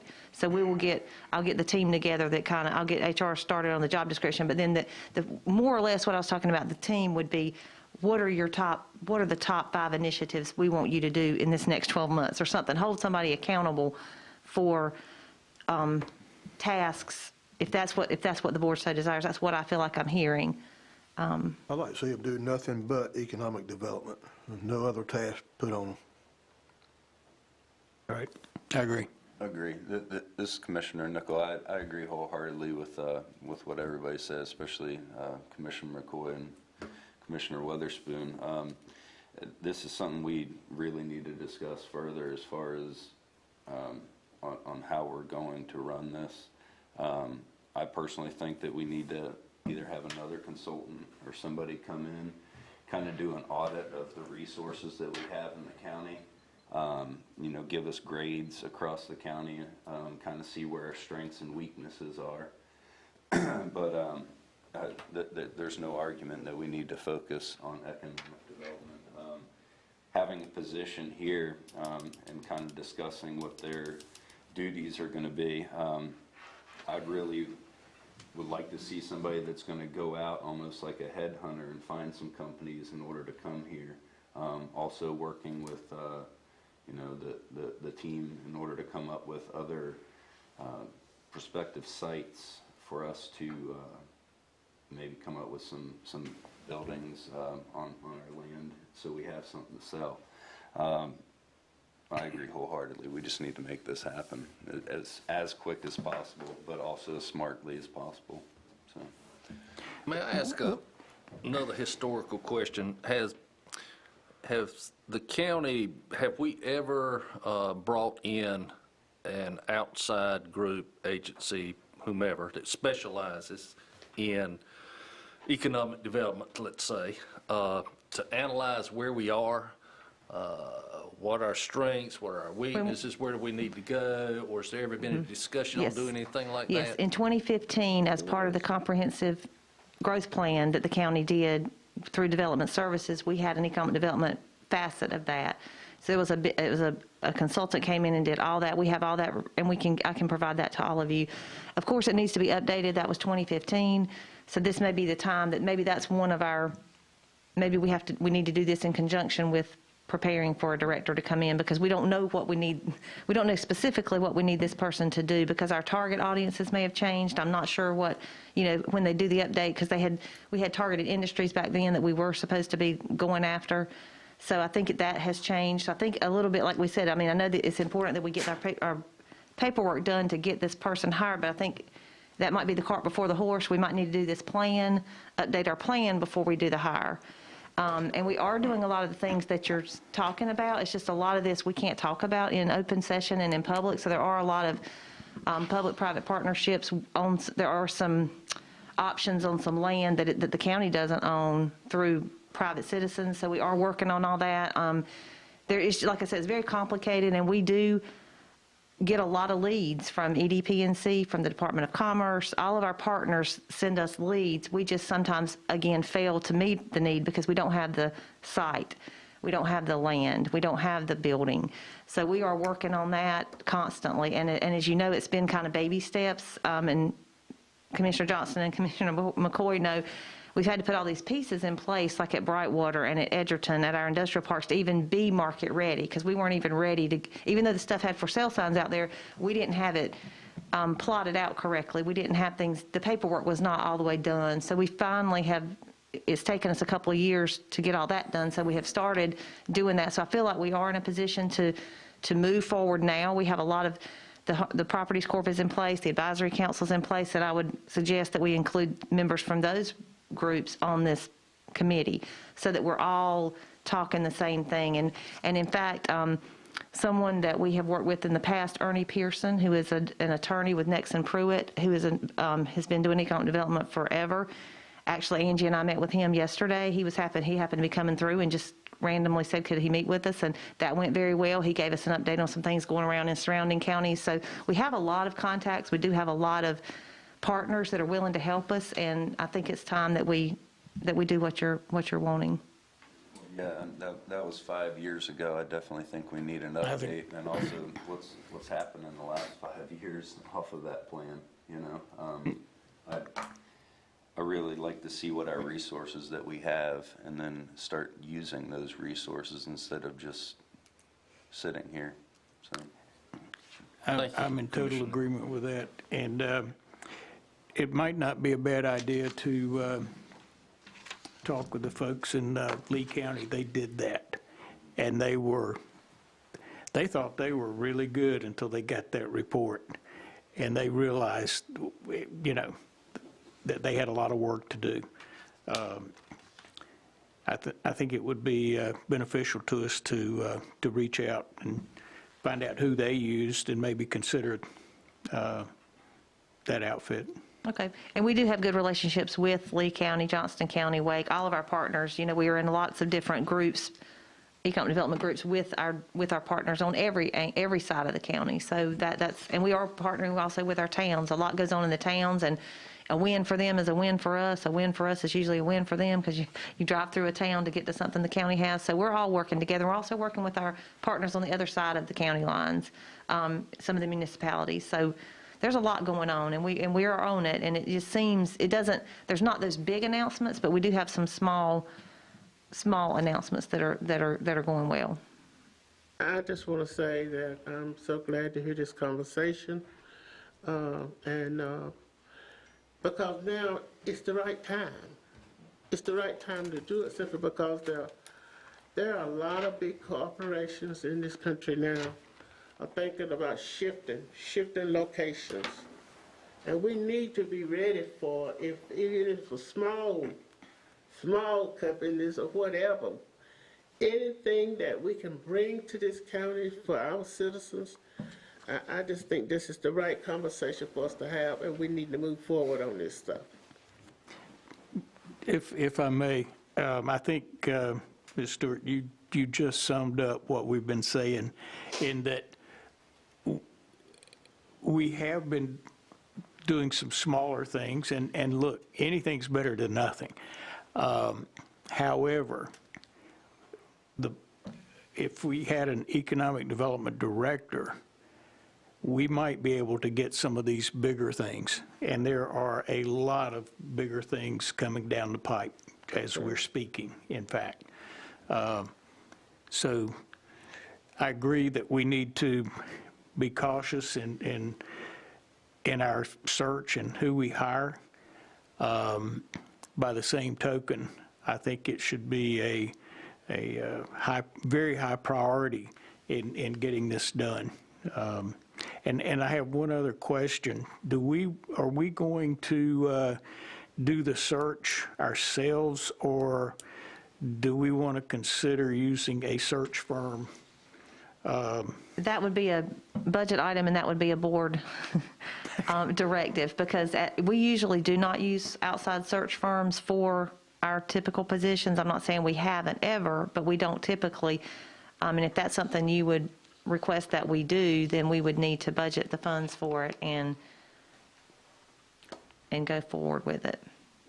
We just haven't done it in the past. I'm not saying it's not a good idea. It's just some counties have, some have used search firms, and some have done it themselves. I was just curious as to what the thinking process might be. what we did last time. We used the consultant that we had, Leanne Nance. She now works with Stewart Engineering. We used her to help us with our search, and so she put the committee together, and she also got. And it wasn't a search firm like you're talking about. We just used a consultant to help us with our process of hiring. But what Vice Chairman Witherspoon is referring to are these actual search firms that you pay money. You pay $20,000 to $30,000 usually for them to do the search for this position. So it's up to you guys what you would like for me to do. And that's something I think we can certainly discuss going forward. I think. And thank you, all commissioners, all for your input. This is a big arena, as Ms. Stewart mentioned. It encompasses all of our departments working together, tied together, I think. But with that being said, at the same time, I know that, and I appreciate having those expectations, and I know it's important to be able to set those expectations, but at the same time, I don't feel that I have the expertise to even know what those expectations might be. That's why I ask about some group that might be able to come in and assess and give us a report on where we are, what they see our goals might need to be, give us some direction going forward. So then my question would be, and I could argue either side of this, is that something we do before we look for a person in this role that we're talking about, or is that something we would want to go ahead and select that person and have them be a part of that process? And like I said, I think I could argue that either way. And this is Paula, I could do the same, and I've thought about it both ways, so I'm not really, I'm not in favor of either way. I don't really know which is the best approach, but I do know if you're wanting to get somebody, the person would rather be part of the process of the evaluation and working with the consultant, so it's kind of, I think you'd be okay either way. We could do them simultaneously. We could be starting the assessment while we're starting the search, and just maybe it all comes out at the same time. That would be one idea. So why don't we take that with us, think on that a little bit, and then we'll certainly, I want to revisit this discussion sooner rather than later, if that sounds good to everyone. Good. And in the meantime, if you'd like, I can get a quote from several of these search firms. I can get quotes from some of the consultants that can come in and do the work, and maybe have that at the next work session, or... I would like to see that, especially as Commissioner Witherspoon mentioned some of our surrounding counties that may have gone through that process. That might be, as you said, you have good relationships with all those folks, so it might be good to get some input from them as well and their experience in that. Okay, moving along, Ms. Stewart, County Manager's Report. For you, the draft agenda for Tuesday night's meeting, and just so the public hears again, it's going to be Tuesday night at 6 p.m. because of the Martin Luther King holiday on Monday.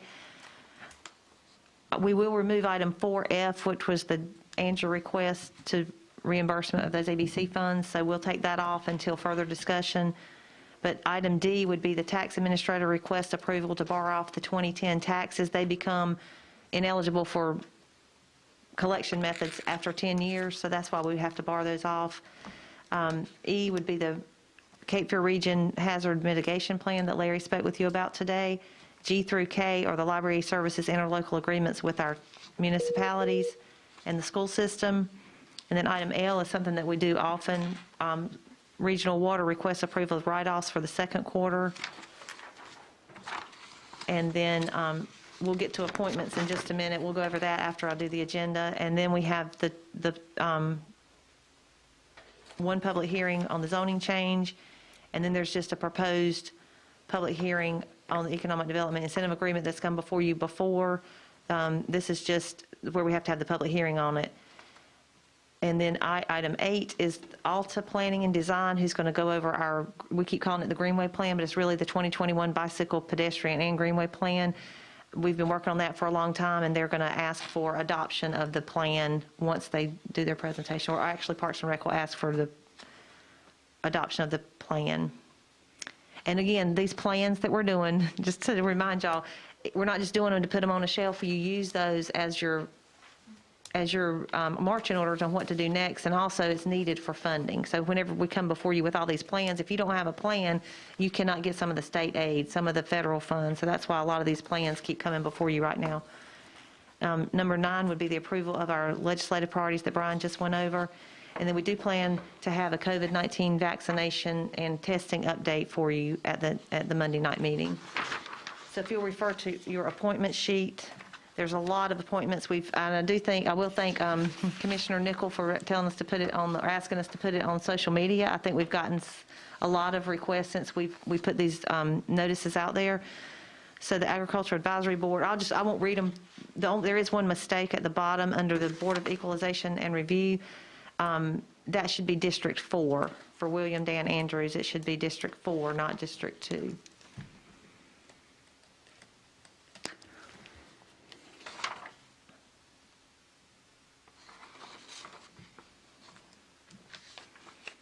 So if you see any issues or you have any comments on any of these for us, negative, positive, just let us know if it's your district.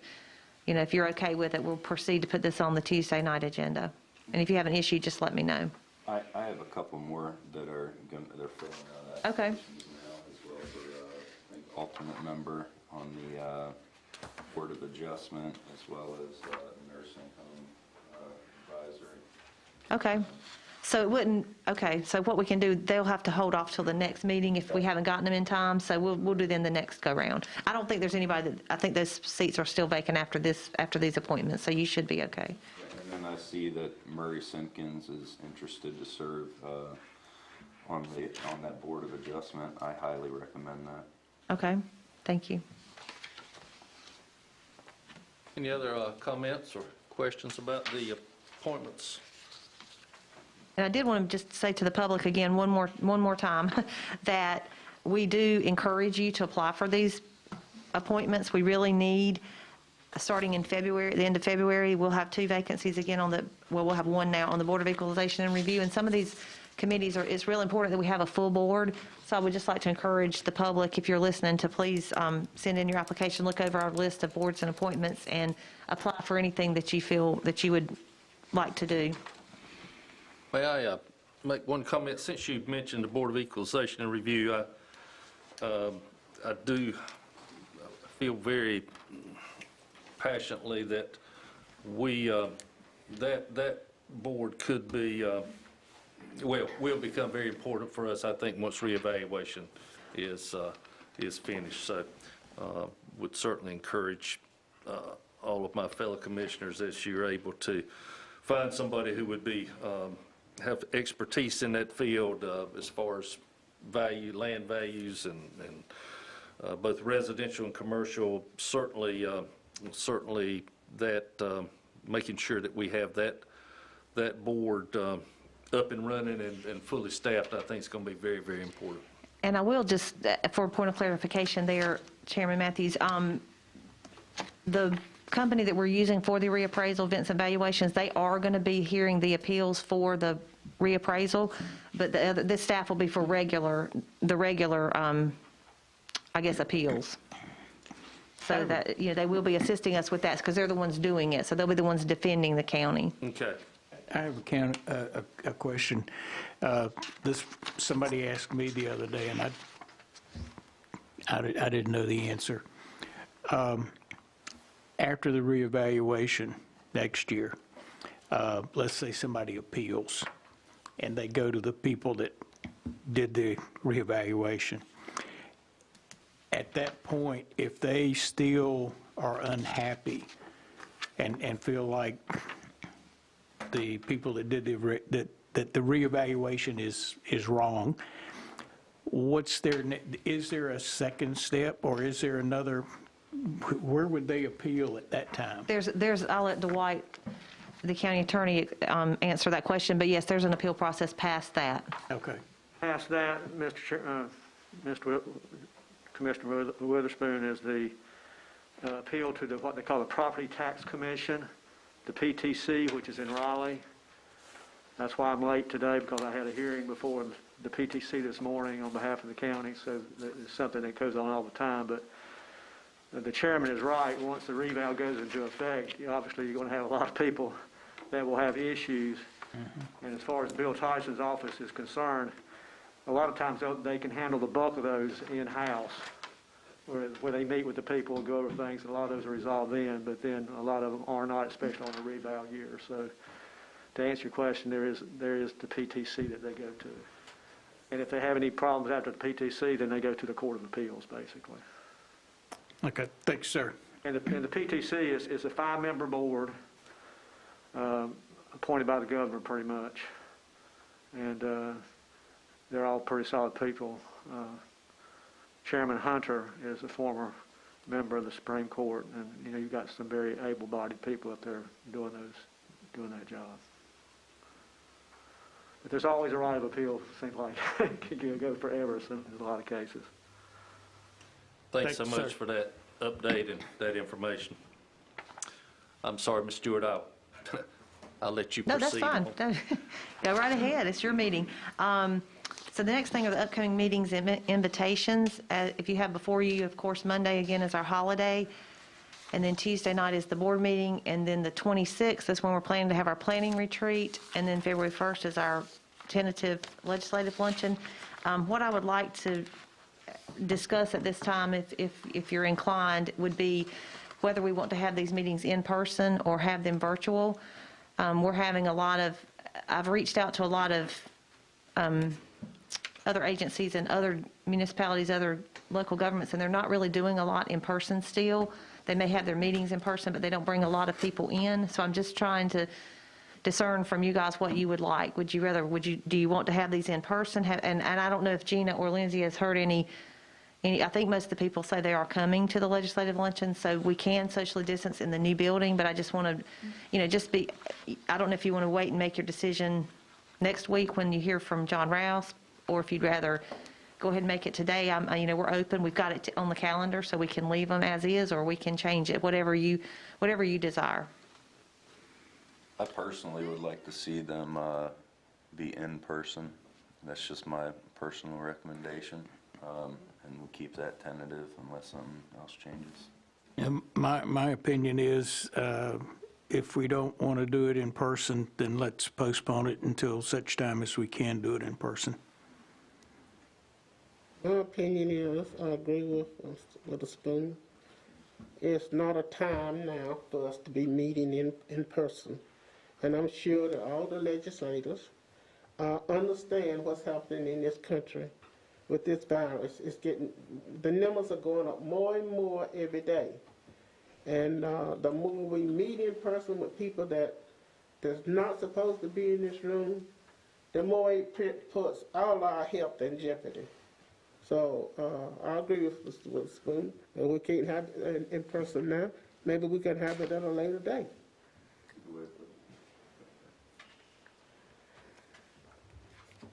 Okay, so I guess what I'm hearing, we can postpone the legislative luncheon, but maybe for the retreat, are y'all okay? We'll just do it in person and just have, like we do these meetings, just have one person come in at a time to do their part, and it'll just be the ones of us that meet every week anyway. It'll just be adding a few other people in person, but limited. Would that meet you with your approval? That the pleasure of the board. I agree with that. I think everyone is agreeable to that, Ms. Stewart. We will postpone the legislative luncheon, and we'll continue on with having an in-person retreat, just with limited attendance. Okay. And this is Lindsay Lucas, the deputy clerk. I did want to mention that the meeting on the 19th, that one is open to a limited number of the public because of the rezoning. It doesn't say it on the draft, but that needs to be changed. Because we're doing a public hearing. Yes, sir. So is that meeting going to be at the Commons? It'll be here. It's here, because we don't have time to notice to go to the Commons, so it'll be a limited number here. And what would be a limited number here, or do we know? 12. 12. And we'll be doing the temperature checks and all that, too. What is that now? Tuesday. The 19th. There's no public comment, just public 19th. hearing. Yes, ma'am. Now, you said limited amount, number of people. You mean that it's 12, right? Yes, ma'am. 12 in this room? I think that's how it goes. Yes. 12 in this room. We're limited to Including 10? us. Including us, yes. I don't think we can put 12 more. We'll verify that because they keep changing the numbers of the numbers have gone up and down on the capacity, so let us double check. Yeah, please do. Double check on that because the state numbers keep going up and down, and so the county numbers as well. So we want to be sure. It's for our safety, but it's also safety for the public. So that's my position. Okay, we'll double check with Larry and make sure we're meeting the current CDC guidelines, recommendations and the governor's, the latest issue that he put out, executive order. We'll double check and make sure we're following that. And we will let you and the public know what the capacity is for the public. Thank you. And then I did want to mention one thing that we left off, we failed to put on the upcoming dates and invitations.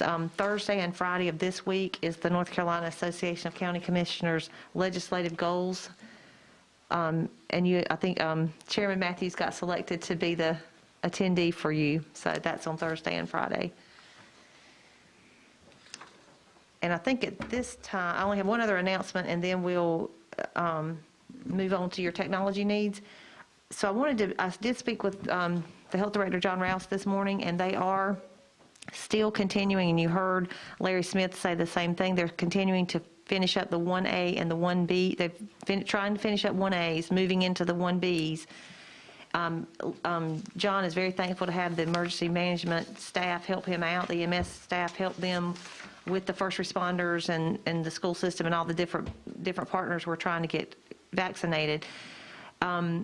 So they're also going to contract, the health department's going to contract with an outside pharmacy to do some of our long-term care facilities that did not request vaccines from the state.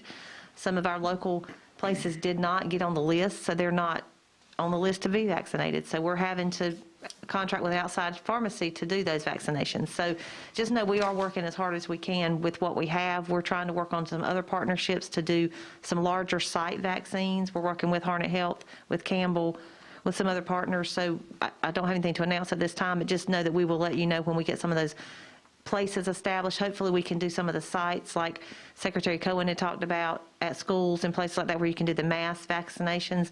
So if we get the resources from the state, we can do that sooner. But our problem right now is we don't have enough of the vaccine. So we're doing it in a limited basis because we have a limited supply. So as soon as our numbers of the vaccine actually increases, we'll be able to have more events. So if the public is listening, we are moving into the phase 1B slowly, and the health department is doing what they can as well as the Harnett Health. So there's a couple of options in Harnett County for getting the vaccine at this time if you're in Group 1B. And that's all I have for that. So I don't know if Ira, I'm sorry. Do what? Thank you for that report. Oh, you're welcome. Okay, and I've got Ira here to talk about technology needs. I think some of the board members had, you kind of inherited the technology that was used by the prior board. So if you've got, he brought some options for you to talk about today. If you would like a different device than what you have, this will be our time to talk about it. I thought about bringing some stuff in just to do a dog and pony show to make it simple, but I just want some direction from you guys so we don't waste a lot of time looking at toys, because we could really spend a lot of fun time looking at some of my toys. And it seems like you guys want something more that's more productive than the iPads. A couple of you guys did, or showed some need for that. So just from my understanding, when you start talking about portable devices, especially a tablet versus laptop and all that stuff, there's so many variations now, so many options. And one person's mindset of what they could use and what would be functional for them is totally different than others. So if you guys could just give me some feedback on what you would like to see put in your hands, that would help you meet the needs of our county residents and accomplish the work that you guys need to do on a daily, weekly, monthly basis. Currently, you guys have iPads, and they're great devices, great to look at your agendas on, great to kind of interact with a document, but they're not great as far as productivity as typing and changing and manipulating things. So you can really review your agenda and look over things quickly and easily, but if you want to take notes beside of it, change things around, respond to emails, it's just not quite as productive. Some people might argue that, but I think most of you understand that a keyboard on a touch screen is not as productive as a keyboard physically sitting there. So we've got the choices of an iOS device, which you currently have, a Windows device. I didn't make a presentation or anything. I'm just going to kind of go through it. And we could do a Droid tablet, but really Droid is kind of refocused on phones, and tablets are kind of a side note right now. There's also a Chromebook option, but that kind of gets outside of our sphere of what we support here in the county, and it just complicates a lot of things. And then there's some functionality that's missing there that a lot of people, unless you just want to internet surf and email respond, you lose some stuff there. So I would think if we're going to go to a Chromebook, it'd be better off just stay with an iPad. So my thought right now is that you're going to look for a Windows device with the Office applications. Those are the kind of what I've narrowed down to what I think you want. So please tell me if you want something different. And then along with that, the interactions of devices. So really there's three main ways that most people interact, is through a touchscreen, a keyboard, or anymore is a stylus also, where you can write and do things on a touch screen. At this point, my assumption is we're looking for more productivity, so I'm looking for just a keyboard and not a touch screen necessarily. So I'm really looking towards what I would consider a laptop, not a tablet, not something that's called a two-in-one, which that's what Paula has, where it could lay flat or it can convert into what most people consider a tablet, where it's a touchscreen. I think in the end that you guys just really want a simple, easy-to-use laptop, and that you would have a nice keyboard that you could do email, respond to, and interact with things in a fully productive way, as much as a Windows device would allow you to do so. And then I guess the choices that I need you guys to help me make is, of course, price is the number one concern. The iPads that you have in front of you is probably about the lowest cost that we could get to as far as price goes, and that's one of the reasons we went ahead with that, just to get through the electronic side of all of our agenda stuff. And price is a big concern. Screen size. So those guys that you have in front of you are about a 10-inch screen, give or take a half inch. Do you want something bigger? 13-inch, 15-inch. There's a 17-inch now that's getting more and more popular. But of course, the bigger the screen, the heavier the device, the less maneuverable device, and it's just not quite as cool and sleek looking either. So those are the things I need you to help me decide on. And then, do you want touch? Even though we don't necessarily need touch to do things, sometimes I could see it being very productive for you guys during the meeting to be able to just use your finger to scroll through something, not have to mess with the mouse, not have to do anything. You're kind of used to that already, but that adds cost. So, and then, of course, I kind of talked about this, if you go to a 15-inch device versus what you have now, a 10-inch device, it increases bulk and size. And now I'm out of breath, so I got to get rid of that. So what are you guys thinking? Anything that you want different than what I've mentioned here? Yes, sir. Is what Paula has a two-in-one? That's It what's is, considered yeah. a two-in-one or a Yeah, convertible. you can, yeah, and all I that can stuff? swipe, Yes, yeah. yes. And that has Windows Yes, program? everything's Yes. Windows-based. I like what she has. Okay. Great. Okay. Now, that particular model is a 13-inch, which is very portable and nice to interact with. And of course, I could probably, if, honestly, I'm getting older, my eyes are losing what they could do. I like my 15 or 17-inch laptop that I've tested and messed with over the years. But a 13-inch, man, you can't beat that, carrying that in and out of meetings. It's just nice and portable. So, I could get a 15-inch for some of you. I would recommend a 15 or a 13-inch, and then maybe a 13-inch for some of you if you want something small, light, portable. Yeah, y'all can come, you can test it, you Yeah. can hold it and stuff when the meeting's over if you want to. It's great. Yeah. I like a 13-inch. I had a 15-inch years ago. That's too much to carry. So yeah. And I want it simple. Yeah. Looks heavier than what she Yeah. has. Yeah, the keyboard on that guy has a huge battery in it, and I don't know why, but that's 70% of your weight is if you take the keyboard off, it's better off. Yeah, I like what Paula's got there. That's Yeah. fine. The big thing I was asking for is give us something that's Windows-based. Okay. I've had the Microsoft Pro, but Yeah. we're interested in keeping price down, so, Yeah. that's probably cost prohibitive. But they're nice because they have the stylus that you can write notes out or, Yeah. You know. Yeah, and you can do a stylus with that, guy. It's just an Yeah, add-on device. yeah. So the only downside that I have for Microsoft Surface, and which that's actually what Kimberly and Alan have, he's not in here. And the great device is wonderful. But if you actually want to work on them on your lap or not on a table or desktop's interface, that keyboard is just too floppy. And so if you really want to use a keyboard, I recommend we actually go with a 2-in-1 if you still want to stick with a touchscreen. And I think everybody would be happier with the 2-in-1 versus a Surface at this point. I think that's the If tendency. it's got a Windows operating system, I'll be happy. I get that completely. I'm a Windows guy myself. And it does really well when again, because it's small and I can drop it down in my purse or whatever, but also when you're traveling, like on an airplane or, when we used to travel, just popping it up in your lap, because Kimberly's is a little bit weirder with the way that keyboard is. And that's the only downside I would say Yeah. against that. Hers does Everything not else do is that. good. Yeah, mine's great. And this is and I'm rough on equipment, and this thing has been very durable. It's been really good, and I don't have an external mouse. The only downside, it doesn't have a USB port, so it does have a little connector you can Yeah, it's got Actually- USB-C, so Right. you gotta have it if you want is to that a real Dell? USB. It's a Dell, Dell Inspiron, I think, Dell's or quality. something. Dell, It's a yeah. That one's an quality XPS. device. Oh, I'm sorry, XPS, yeah, Yeah, we XPS. might look at a Latitude. Yeah. It just depends. I'll look at some variations.